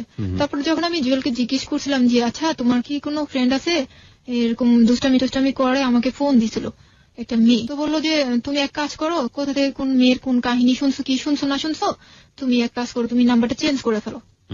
তখনই আমি নাম্বারটা আসলে চেঞ্জ করে ফেলি ওর কথাতেই। জুয়েল বলে যে আপনাকে নাম্বারটা চেঞ্জ করে ফেলো। তো আমি নাম্বারটা চেঞ্জ করে বাংলাদেশ নাম্বারটা নিই। যখন ও 2008-এ চলে গেল তখন আমার এই নাম্বারে ওই মেয়েটা ফোন দেওয়া শুরু করলো। ফোন দিয়ে যেসব কথা হইতো, যে কথাটা ছিল এরকম যে তুমি কি জুয়েলের ওয়াইফ? আমি বললাম আপনি কে? আমি জিজ্ঞেস করলাম আপনি কে? তো বললো আমি কে সেটা তোমাকে বলছি, তার আগে বলো যে তুমি কি জুয়েলের ওয়াইফ? হ্যাঁ আমি তো জুয়েলের ওয়াইফ। আপনি কে? তখন আমাকে বলে যে আমার নাম সোমা। আমি অস্ট্রেলিয়া থাকি, আর জুয়েলের সাথে আমার 2 বছর ধরে রিলেশন। মানে কিসের রিলেশন? দুজনকে ভালোবাসে 2 বছর ধরে। হ্যাঁ। তখন শুনে কোন রকমই মনে করিনি, মনে করছি যে দুষ্টামি, আমার সাথে ফান করা হচ্ছে, সবাই মিলে মনে হয় একসাথে বসে দুষ্টামি করতেছে, এরকম মনে করছিলাম। যখন একের পর এক দিনের পর দিন আমাকে এরকম ফোন দেওয়া হয়, আজে বাজে কথা বলা হয়। আজে বাজে কথা বলতো মানে আপনাকে এরকম ছিল যে কথাগুলো এরকম যে তুই, মেয়েটা আমাকে তুই করেই বলতো যে তুই স্কুল পাস না করতেই তুই এত কিছু করছিস, সেই মেয়ে যে কতটা ভালো আমার জানা আছে, ওর ফ্যামিলি কিভাবে মানবে, এরকম। তারপর বিভিন্ন গালিগালাজও দেওয়া হয়েছে আমাকে। একটা মেয়ে আরেকটা মেয়ের এত বড় শত্রুতা? গালিগালাজ দেওয়া হয়েছে। আর আমাকে যেটা বলতো যে জুয়েল সম্পর্কে আমাকে বলতো যে আমি ওকে তো এখানে অস্ট্রেলিয়াতে জুয়েলকে আমি চাবুক মারি, প্রতিদিন ওকে চাবুক মারা হয়, আর ওকে তো আমি ছাড়বো না, আর দেখবো তুইও কিভাবে অস্ট্রেলিয়াতে আসিস, আমাকে এরকম বলতো। চাবুক মারি মানে কি? চাবুক মারি বলতে বুঝাইছে যে ও জুয়েল যে ও এটা জেনেও যে ও বিবাহিত বউ আছে বাংলাদেশে, এটা জেনেও ওর সাথে কেন রিলেশন করলো। আচ্ছা। এটা জানার মানে এটা করে ও কেন ওই মেয়েটার সাথে এরকম করলো, এটার জন্য ওকে প্রত্যেক নিয়ত একটা হয়তো বা এরকম একটা পজিশন সৃষ্টি করে যে এটাকে চাবুক মারা বলে, এরকম এরকম হয়েছে। যে যখন ও যাওয়া শুরু গেল তখন থেকে আমাকে ফোন দেওয়া খুবই কম দিত। 15 দিন পর বা এরকম হতো, 15 দিন পর ও ফোন দিত না। আমি যখন ওকে এই বিষয়টা নিয়ে যখন ওর সাথে কথা বলবো, এর জন্য যখন আমি ফোন দিতাম, তখন আমাকে বলতো যে আমি তো ব্যস্ত, আমি তোমাকে পরে ফোন দিতেছি, এরকম বলতো। তারপর দেখা যেত যে 15 দিন 20 দিন পরে আমাকে ফোন দিত। একটু অবাকই হই যে মানুষ প্রতিদিন 3-4 বার ফোন দিত, সে মানুষ 20 দিন হয়ে গেছে, 15 দিন হয়ে গেছে, আমাকে ফোন দেয় না। তখন আমি ওর আচরণে আর মেয়েটার কথাবার্তা একটু সন্দেহ করা শুরু করি। তখন আমি মেয়েটাকে অনেক কিছু জিজ্ঞেস করি যে আপনারা কতদিন ধরে রিলেশন করছেন, আপনি কি যে জানেন না যে ওর ওয়াইফ আছে? বলে যে না, আমি জানলে, আমি একটু শিক্ষিত মেয়ে, আমি ঢাকা জাহাঙ্গীর থেকে ইংলিশ অনার্স করছি, তারপর এখানে এসে আমি নিজে জব করি, নিজে পড়াশোনা করি, আমি কি জেনে শুনে এই কাজটা করবো? তো আমি কি জেনে শুনে এই কাজটা করবো, তোমার কি মনে হয়? আমাকে জিজ্ঞেস করতেছে। তো বললাম আমি জানি না। আমি বলছি আমি জানি না। তো আপনি এখন তো জানছেন, তাহলে এখন কেন সরে যান না? এখন সরে যান। বলে না আমি সরবো না, তুই সরে যাবি। আমাকে বলে তুই সরে যাবি, তুই অস্ট্রেলিয়াতে আসতে পারবি না, আর ওকে আমি এখান থেকে যেতে দেবো না। জুয়েলের কথা বলতেছে, ওকে আমি যেতে দেবো না। তখন আমি ও জুয়েলের সাথে কন্ট্যাক্ট করার অনেক চেষ্টা করি, যে আমি ওকে বলি যে আমাকে এই মেয়েটা এত জ্বালাইতেছে, আমি শান্তি পাইতেছি না, আমি সারাক্ষণ টেনশনে আছি এই বিষয়টা নিয়ে। ওরে বলি, ও আমাকে কি বললো যে মেয়েটা হচ্ছে ওর ফ্রেন্ড, পাশে ফ্ল্যাটে থাকে, এতটুকুই। তখন আমি বললাম যে ও তোমার ফ্রেন্ড, ও এতটুকু সম্পর্ক, তাহলে ও আমাদের কিভাবে বিয়ে হয়েছে এই জিনিসটা ও কিভাবে জানলো? বলছে যে জানতে পারে না, আমি বলতে পারি না এই বিষয়টা, কি বলতে পারি না। আচ্ছা ঠিক আছে। আমি বললাম যে ওকে বললো আমার কাছে যেন ফোন না দেয়, আমার ভালো লাগে না কথা বলতে, এরকম কথা বলে আমার ভালো লাগে না, আমাকে ফোন দিতে মানা করে দিও। তো বললাম যে আচ্ছা ঠিক আছে। কিন্তু এটা কিন্তু হয়নি, আমাকে রেগুলার ফোন দিত, রেগুলার মেয়েটা আমাকে ফোন দিত, কিন্তু জুয়েল কিন্তু রেগুলার ফোন দেওয়া বন্ধ করে দিল। রেগুলার ফোন দিত, কথাগুলো ঠিক এইরকমই ছিল যে তুই খারাপ মেয়ে, তুই নষ্ট মেয়ে, তোর বাবা মা কিভাবে পারলো, মেয়েকে ছেড়ে দিল, একটা ছেলের পিছনে ঈদ করে দিল, ও জুয়েলকে বড় পাইছিস, টাকাওয়ালা পাইছিস, এই সেই মানে যত রকমের হাবি জাবি কথা আছে সব। এগুলো শুনে আমি কিন্তু কোনো উত্তরই দিতে পারিনি। আমি শুধু মেয়েটার কথা শুনে কান্নাকাটিই করছি, কোনো উত্তর দিতে পারিনি। আমি শুধু অবাক হয়েছি একটা বিষয়, যে আমি একদিন মেসেজ দিলাম, একটা মেসেজ দিছি জুয়েলকে, সেই মেসেজটা আমাকে জুয়েল রিপ্লাই না করে ওই মেয়েটা আমাকে রিং দিয়ে রিপ্লাই করছে যে তুমি এই মেসেজটা যে পাঠাইছো, জুয়েল তো নাই, জুয়েল তো ওর ফোনটা রেখে কাজে গেছে, এরকম বলছে। তো আমি তাও বিশ্বাস করিনি, মেয়েটার কথা বিশ্বাস করিনি। আমি কি করছি, ওর পার্সোনাল নাম্বারে ফোন দিছি, ফোন দেওয়ার পর দেখি মেয়েটাই রিসিভ করছে। আমি হ্যালো না বলে মেয়েটার কণ্ঠটা শুনেই আমি লাইনটা কেটে দিছি। তারপর আমি কেটে দেওয়ার পরে যখন আমি আর কোনো মেসেজ, কোনো ফোন, কোনো কিছু দেইনি। তার কিছুক্ষণ পরেই যখন জুয়েল বাসায় ফিরছে, মনে হয় আমি জানি না কেন জানি ও আমাকে ফোন দিছে, হয়তোবা ওই মেয়েটার কাছেই শুনছে যে আমি ফোন দিছি, মেয়েটা রিসিভ করছে, এরকম শোনার পর আমাকে ফোন দিছে হয়তোবা। ফোন দেওয়ার পর যখন ও ফোন দিছে তখনই আমি সাথে সাথে জিজ্ঞেস করছি, আচ্ছা তুমি আমাকে একটা প্রশ্নের অ্যান্সার দিবা? বলো যে কি? বলছি যে একটা মেয়ে কতটুকু অধিকার দিলে তোমার পার্সোনাল ফোনটা রিসিভ করতে পারে? তখন ও আমাকে বলে যে আসলে কি, আমার ফোনটা তো আমি রেখে গেছি, ওর একটা ফ্রেন্ড ছিল রেজওয়ান নাম, তো বললো যে রেজওয়ানকে বলছিলাম ফোনটা নিয়ে আসার জন্য, ও নিয়ে আসেনি, এর মধ্যে দেখছি যে আমার ফোনটা বাজতেছে, তো সুমা রিসিভ করছে, এরকম বোঝাইলো আমাকে। আমি বললাম আচ্ছা রিসিভ করছে ভালো কথা, আমাকে এত বাজে বাজে কথা কেন বলে? তুমি কি কিছু বলবা? তুমি কি আমাকে সত্যিটা বলবা আসলে কি হয়েছে, সমস্যা কোন জায়গায়, বা তোমার সাথে মেয়েটার কি কোনো রিলেশন, তুমি আমাকে বলো। কিছুই বলে না, যে না আমার মেয়েটার সাথে কিছুই না, মেয়েটার সাথে আমার কিচ্ছু না। যখনই আমি এই কথা তুলি একটা বিষয় খেয়াল করছি যে অনেক বেশি রেগে যায়, কথাটা এড়াই যেতে চায়, বলতে চায় না যে মেয়েটার সাথে ওর কি রিলেশন, বলতে চায় না। কোনোভাবেই আমি জানতে পারি না মেয়েটার সাথে ওর কি সম্পর্ক। তারপর যাই হোক, এরকম করে 1টা বছর মেয়েটা আমাকে ফোন দেয়, 1টা বছর ওর সাথে মেয়েটার সাথে কন্টিনিউ কথা বলি, এরকম ও আমার বিষয় জানতে পারে, আমি ওর বিষয় জানতে পারি। তারপরে আমি একটা অনুষ্ঠানে যাই, সেখানে হঠাৎ করে মেয়েটা ফোন দেয়, তো আমি মেয়েটার সাথে এত বাজে বাজে কথা বলতেছিল যে আমি ওর সাথে পারতেছিলাম না, কথার অ্যান্সার দিতে পারতেছিলাম না। তখন আমার এক আন্টি ছিল, যে আন্টির কথা আমি বলছি, অ্যাডভোকেট, ওই আন্টি ছিল সাথে আমার। আমি আন্টিকে ফোনটা দিয়ে দিছি যে আন্টি দেখেন মেয়েটা আমাকে কি বলতেছে, এত খারাপ কথা বলছে। তো আন্টিও, মেয়েটাও গালাগালি করতেছে, আন্টিও অনেক গালাগালি করছে। তার কিছুক্ষণ পর অনুষ্ঠান শেষ করে আমি যখন ফিরতেছি, বাসার দিকে ফিরতেছি, তখন আমি দেখি যে জুয়েলের যে পার্সোনাল নাম্বার আছে ওটা থেকে আমাকে ফোন আসছে। ফোন আসার পর ও আমাকে এত, এই ফোনটা ছিল ওর অনেকদিন পরে, প্রায় 20 দিন কি 25 দিন পর আমাকে ফোনটা দেওয়া। এই ফোনটা দেওয়ার পরে যে আমাকে কথাগুলো খুব খারাপ করে বলতেছিল। জুয়েল, হ্যাঁ, খারাপ করে বলতেছিল এবং তুই করে বলতেছিল।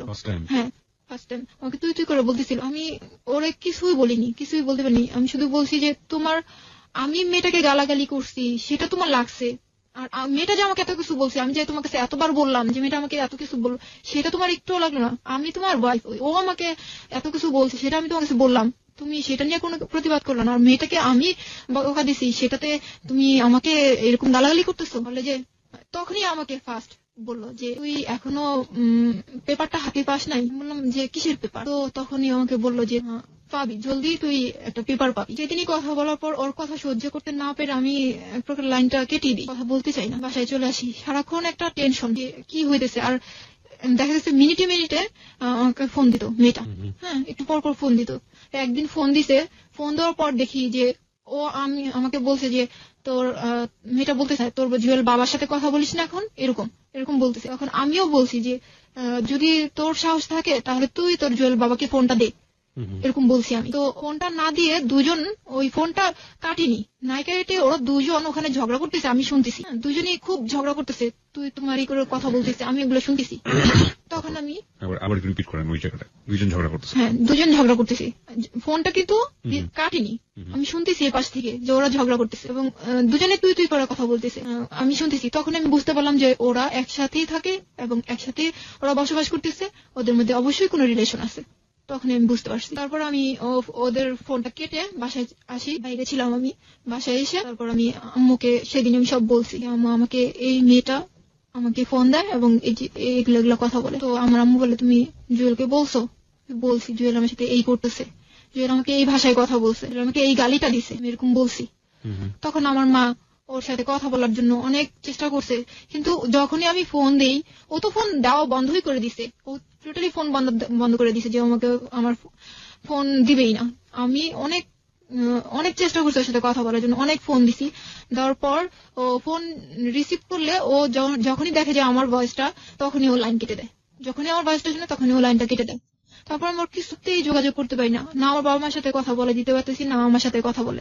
আমি জানতেই পারলাম না যে কেন ও এরকম করতেছে, আমাকে সরাসরি কেন বলে না, কিছুই না বলতেছে মেয়েটার সাথে রিলেশন আছে, না আমাকে কিছু বলতেছে, মেয়েটাকে দিয়ে আমাকে গালাগালি করতেছে। আর মেয়েটা যখন বলতেছে তখন ও আমাকে রিং করে গালাগালি করতেছে। এই অবস্থা চলতেছে 2009 সাল নভেম্বরের 23 তারিখ আমি একটা পেপার হাতে পাই। পেপারটা ছিল এরকম যে স্বামী কর্তৃক তালাকের নোটিশ। পেপারটা আমার সামনে রয়েছে, আমি একটু আমাদের শ্রোতাদেরকে পড়ে শোনাতে চাই। 2009 সালে কত সালে পেয়েছিলেন এটা? 2009 সালে কত তারিখ? নভেম্বরের 23। 1961 ইংরেজি সালের মুসলিম পারিবারিক আইন এর 7-1 ধারা মতে স্বামী কর্তৃক তালাকের নোটিশ। জনাবা যথাযথ সম্মানপূর্বক আমি নিম্ন স্বাক্ষরকারী, আপনার হাজবেন্ডের নাম, তার পিতার নাম এবং তার গ্রাম ঠিকানা, তারপরে হলো এখানে care of professor Habiba Begum, উনি কে? উনি ওনার বাড়িতেই ওনারা মানে ভাড়া থাকে, ওনার কেয়ার অফ দেওয়া আছে ওনাকে। আর এখানে যেটা আছে যে নিকা নামা, আপনাদের বিয়ে হয়েছিল 2002 তারিখে।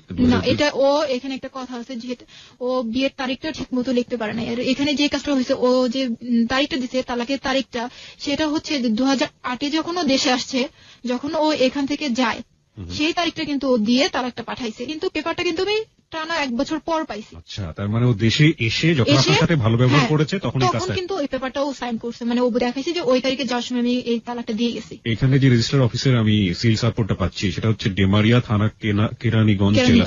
কেরানীগঞ্জ থেকে জিনিসটা করেছে। কেরানীগঞ্জে কি আপনার জানা মতে? না, আমার জানা মতে ওখানে আমি কাউকে চিনি না, বা ওর কেউ আছে আমার মনে হয় না। ওকে, তাহলে সালটা মানে ডেটটা পিছনে দিয়ে সেই কাজটা করেছে। আপনার নাম আছে এখানে এবং আপনার বাসার অ্যাড্রেস, তারপরে লিখেছে বিবাহ পর হইতে আপনার কারণ যেটি লিখেছে, উক্ত স্ত্রী স্বামীকে মানসিকভাবে নির্যাতন করে, টাকা পয়সা দাবি করে, মনের অমিল বনিবানা হয় না। তারপরে লিখেছে যাহা শরীয়তে সম্পূর্ণ পরিপন্থী বিধায় 27/1/2009 ইংরেজি তারিখে আমি নিম্ন স্বাক্ষরকারী স্বেচ্ছায় সজ্ঞানে সুস্থ মস্তিষ্কে অন্যের বিনা প্ররোচনায় আপনার নাম 1 তালাকে বায়েন করিয়া বিবাহ বন্ধন ছিন্ন করিলাম। তারপরে মর্মতকরণ হলো, বিবাদক হচ্ছে আপনার হাজবেন্ডের নাম, ওর সাইন তো না এখানে, মোহাম্মদ আব্দুল্লাহ আল কাউসার। এটা কি ওর সাইন? না, এটা আমার মনে হয় না যে ওর হাতের লেখা। বিবাদক মোহাম্মদ আব্দুল্লাহ আল কাউসার। আপনার বিবাহের কাবিননামাটা কই? এখানে আছে। আপনার বিবাহের কাবিননামায় ওর হাতের সাইনটা কই? এখানে তো এখানে না, এখানে আপনাদের দুজনের সাইন তো অবশ্যই নিশ্চয়ই থাকবে। এই যে আব্দুল্লাহ আল কাউসার, রাইট? ওকে, আমি আমার শ্রোতাদেরকে বলছি, আমি আমার নিজের 2 চোখ দিয়ে যেটা দেখতে পাচ্ছি, সেখানে যেটা মনে হচ্ছে আমার কাছে যে ইয়েস, এই সাইনটা তো নিজে করেছিল, রাইট? হ্যাঁ, এটাও নিজে করছে। আপনি কি 2 বছরে বুঝতে পেরেছেন যে এই দুজনের সাইন একরকম না? একরকম না। আমি পেপারটা হাতে পাওয়ার পরেই বুঝতে পারছি যে এটা ওর সাইন না। এবং এখানে যেটা মজার বিষয় হচ্ছে যে কাবিননামাতে যে সাইনটা আছে আব্দুল্লাহ আল কাউসার, সেখানে আব্দুল্লাহ বানানটা হচ্ছে ঠিক আছে, এখানেও ঠিক আছে, আল ঠিক আছে। আব্দুল্লাহর পরে উনি কোনো হাইফেন ইউজ করেননি, ওখানে আলের পরে কোনো হাইফেন নাই, এখানে হাইফেন ইউজ করা হয়েছে।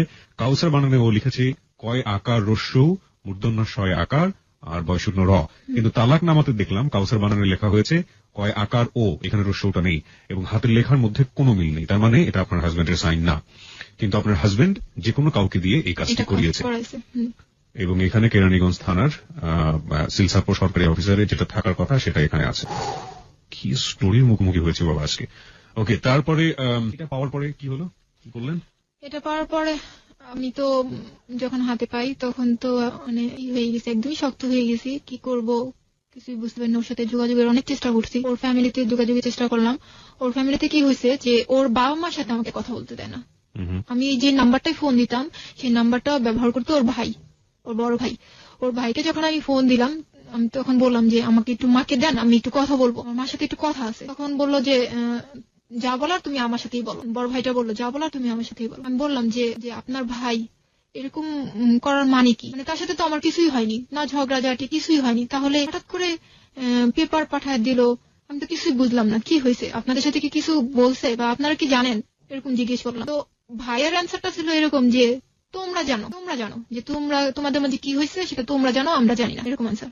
তারপরও আমি অনেকবার অনেক নাম্বারে ফোন দিয়ে আমার শাশুড়ির সাথে কথা বলতে চাইছি, কিন্তু আমার শাশুড়িকে আমি পাইনি। তার সাথে আমার একবার কথা হয়েছিল, সেটা হলো যে আমি একবারই কথা বলছি, সেদিনই সে আমাকে বলছিল যে আমি এই মেয়েকেই ঘরে তুলবো, এরকম একটা কথা আমাকে বলছিল। সেই কথাটাই আমি বলতে চাইছিলাম যে মা, আপনি তো এই কথাটা আমাকে বলছিলেন, তাহলে কেন, কি কারণে আমাকে এই পেপারটা আমাকে পাঠানো হলো? এই পেপারটা তো মানে আপনাদের জানাই করা হয়েছে, আমি কখনোই ওনাদের সাথে যোগাযোগ করতে পারিনি। শামিমা সুলতানা শানু, এই স্বাক্ষরটা কি আপনার? এটা আপনার হাজবেন্ডের স্বাক্ষর। ওকে, আমাকে একটু বলেন তো যে আপনারা যেই লোকটাকে ধরার জন্য এত একদম ফর্মালি একটা ব্যবস্থা করলেন, তাকে ওখানে লোকজন পাঠিয়ে ধরে নিয়ে আসা হলো, এই পেপারটা পেয়েছেন আপনারা 2009 সালে, আপনারা আইনি কোনো ব্যবস্থা নিয়েছেন? এরপরে কেন নেননি? নিইনি। আমি যখনই আইনের ব্যবস্থা নেব, এটা আমি বলি আমার একটা আন্টি অ্যাডভোকেট, আমি তার কাছে এটা নিয়ে যাওয়ার পর আমার আন্টি বলে যে এটা নাকি জুয়েলের সাইন না, আর যেহেতু জুয়েল দেশের বাইরে, এটা দিয়ে এখনই কিছু করা যাবে না। এরকম একটা কথা আমাকে বলছে যে কিছুই করতে পারবো না, ছেলে দেশে আসলে তারপর আমি বললাম যে ছেলে যদি কখনোই দেশে না আসে তাহলেও কি কিছু করার নাই। তখন বললো তুমি একটু অপেক্ষা করো, আমি দেখি কি করা যায়। কিন্তু এই পর্যন্ত আমার আন্টি বলতে হচ্ছে আমাকে যে আমার আন্টি আমাকে কোনো হেল্পই করেনি। আমার মাকে বলি যে মা তুমি একটু যা আন্টিকে বলো না যে এটা নিয়ে ঝুলে আছি কেন, এটা নিয়ে কিছু একটা করো। যখন যাই তখন বলি যে আমার আম্মুরে বলি কি যে তুমি একটু আন্টিকে ছাড়া অন্য উকিলকে বলো। যখনই যায় বা কারো কাছে আলাপ করে তখনই গাদা গাদা টাকা চায়। আর আমি একবারই তো বললাম যে আমার ফ্যামিলিতে ওরকম কোনো নাই। আর আরেকটা কথা যে আমি প্রচন্ড ভয় পাই, যেটা যে আমার সাথে যখন জুয়েলের কথা হয়েছে, আমি ইদানিং এর কথা বলবো, 2 সপ্তাহ আগের কথা, যে 2 সপ্তাহ আগে যখন আমি কথা বলছি ওর সাথে, তখন এরকম ছিল যে আমি একটা নতুন একটা সিম নিই, নেওয়ার পরে ওটা থেকে আমি একটা মেসেজ দিই ওকে। মেসেজটা ছিল এরকম, কেমন আছো, তুমি আমাকে চেনো, এরকম একটা মেসেজ ছিল। ও এই মেসেজটা পাওয়ার সাথে তো আমার ওই নতুন নাম্বারে ফোন দিই। তারপর তখন আমি ওর সাথে কথা বলে আমি জানতে পারি যে আমি যদি কোনো আইনি কাজে যাই তাহলে ও আমাকে ফাঁসাবে, মানে ও আমার নামে উল্টা কেস করবে, এরকম ভয়ভীতি আমাকে দেখাচ্ছে। ও আমাকে বলে তুমি ঝামেলা করবো, আমি ঝামেলা করবো, তুমি নর্মালি থাকবো, আমিও নর্মালি থাকবো। তখন আমি বললাম এক কথা পরিপ্রেক্ষিতে ও বলতেছে যে তোমার সাথে আমার সব রিলেশন শেষ, তোমাকে আমি পেপার পাঠিয়ে দিছি, তো তোমার সাথে আমার কোনো রিলেশন নাই, তুমি এখন পেপার সাইন করে পাঠিয়ে দাও, তোমার যা ঝামেলা আছে আমি চুকাই দেবো, এরকম বলতেছে। তখন আমি বললাম যে পেপার সাইন করে পাঠিয়ে দিব, পেপারে তো আপনি সাইন করেনি, তাহলে আমি কিসের পেপারে সাইন করব? তখন বলছে না আমি পেপার পাঠিয়েছি, আমি সাইন করছি, এরকম কথা বলছে, আমি সাইন করছি। তো আমি বললাম ঠিক আছে, পেপার তো সাইন করে পাঠিয়ে দিয়েছেন, ঠিক আছে সামনে দেখি আমি কি করতে পারি, এরকম। যখন এই কথাটা বলছি সাথে সাথে আমাকে বলে কি তুই করে যে তুই আমার মা বাবাকে যদি কোনো ক্ষতি করিস, তুই 50,000 টাকা খরচ করবি, আমি 50 লাখ টাকা খরচ করবো, কিন্তু আমার বাবা মার কিছু হতে দেবো না, এরকম। আর তুই যদি কিছু না করিস আমিও তোর কিছু করবো না। তুই আমার কাছ থেকে অনেক টাকা পয়সা নিয়েছিস, আমাকে বলে তুই আমার কাছে অনেক টাকা পয়সা নিয়েছিস, আমি উল্টা তোর নামে কেস করে দেবো। শুধু আমি জানি না, আমি ভয়েই সামনে আগাইনি যে আমি যদি এখন কিছু করতে যাই দেখা যাবে যে আমি ওর সাথে পারবো না, কারণ ওর এখন অনেক টাকা পয়সা আর আমার কিছুই নাই, আমার কাছে কিছুই নাই যে আমি সামনে আগাবো। ওকে, এই তো আপনার গল্প, তাই না? আর কিছু বলার আছে? আর কিছু বলতে চান আপনি? আর কি বলবো, আমার এখানে আরেকটা কথা আছে যে ভাইয়া ও হচ্ছে আমাকে জিজ্ঞেস করছিল যে তুমি কি চাও, তুমি এখন কি চাও। আমি যখন মেসেজটা দিছি তখন আমাকে ফোন দিয়ে বলছিল যে তুমি এখন কি চাও। আমি বলছি যে আমি কি চাই সেটা না, আমি কি চাই সেটা তো আপনি জানেন যে আমি কি চাই, তুমি কি আমার সাথে সংসার করবা। আপনি কি সংসার আপনি যদি এটা চিন্তা করতেন যে আমি সংসার করব তাহলে তো আপনি পেপারটা পাঠাইতেন না, তাহলে আপনি আমার সাথে ডিসকাস করতেন যে শানু তুমি কেন পড়াশোনাটা করো নাই, তুমি পড়াশোনা করো তাহলে আমি তোমার সাথে সংসার করব। আপনি কখনোই আমাকে বলেননি, কখন আপনার জোর ছিল না। আজকে আমি এগুলো ওকে বলছি যে আপনি আজকে আমার সাথে সবার স্বীকার করতেছেন যে আপনি আমার সাথে এটা করেননি, এটা করছেন, এটা করেননি। আচ্ছা, আপনাকে যে তালাকনামাটা পাঠিয়েছে, আপনার এখানে কাবিনে উল্লেখ করা আছে 5 লাখ টাকা হচ্ছে আপনার কাবিন নামায়, তার কোনো টাকা কি ও আপনাকে দিয়েছে? না, দেয়নি। তালাকনামার একটা মজার বিষয়, আমি আসলে এটা প্রথম দেখছি আমার জীবনে। এখানে তালাকনামা এগ্রি করার যদি কোনো ব্যাপার থেকে থাকে তাহলে তালাকনামায় যার নামে তালাক দেওয়া হলো তারও একটা স্বাক্ষর করার বোধহয় কোনো একটা ব্যবস্থা থাকা উচিত ছিল, কিন্তু এখানে কোনো সেই রকম কোনো জায়গাও নেই। আমার এই গল্পটা শোনার পরে আমার বেশ কয়েকটা প্রশ্ন আমার মাথার মধ্যে এসছে। প্রথমত হচ্ছে যে শানুর যখন জীবনে এই ঘটনাটা ঘটেছিল তখন সে ক্লাস 8-এ পড়ে, এবং এই ঘটনা ওই রকম সময়ে ঘটে যাওয়ার যে ব্যাপারটা সেটা ঠেকানো সম্ভব ছিল যদি পরিবারে সবসময় বাবা না থাকলে, বাবা থাকে না সাধারণত আমাদের বাংলাদেশের মতো সোসাইটিতে আমরা দেখি যে বাবাই কাজ করেন, মা ঘর সামলান,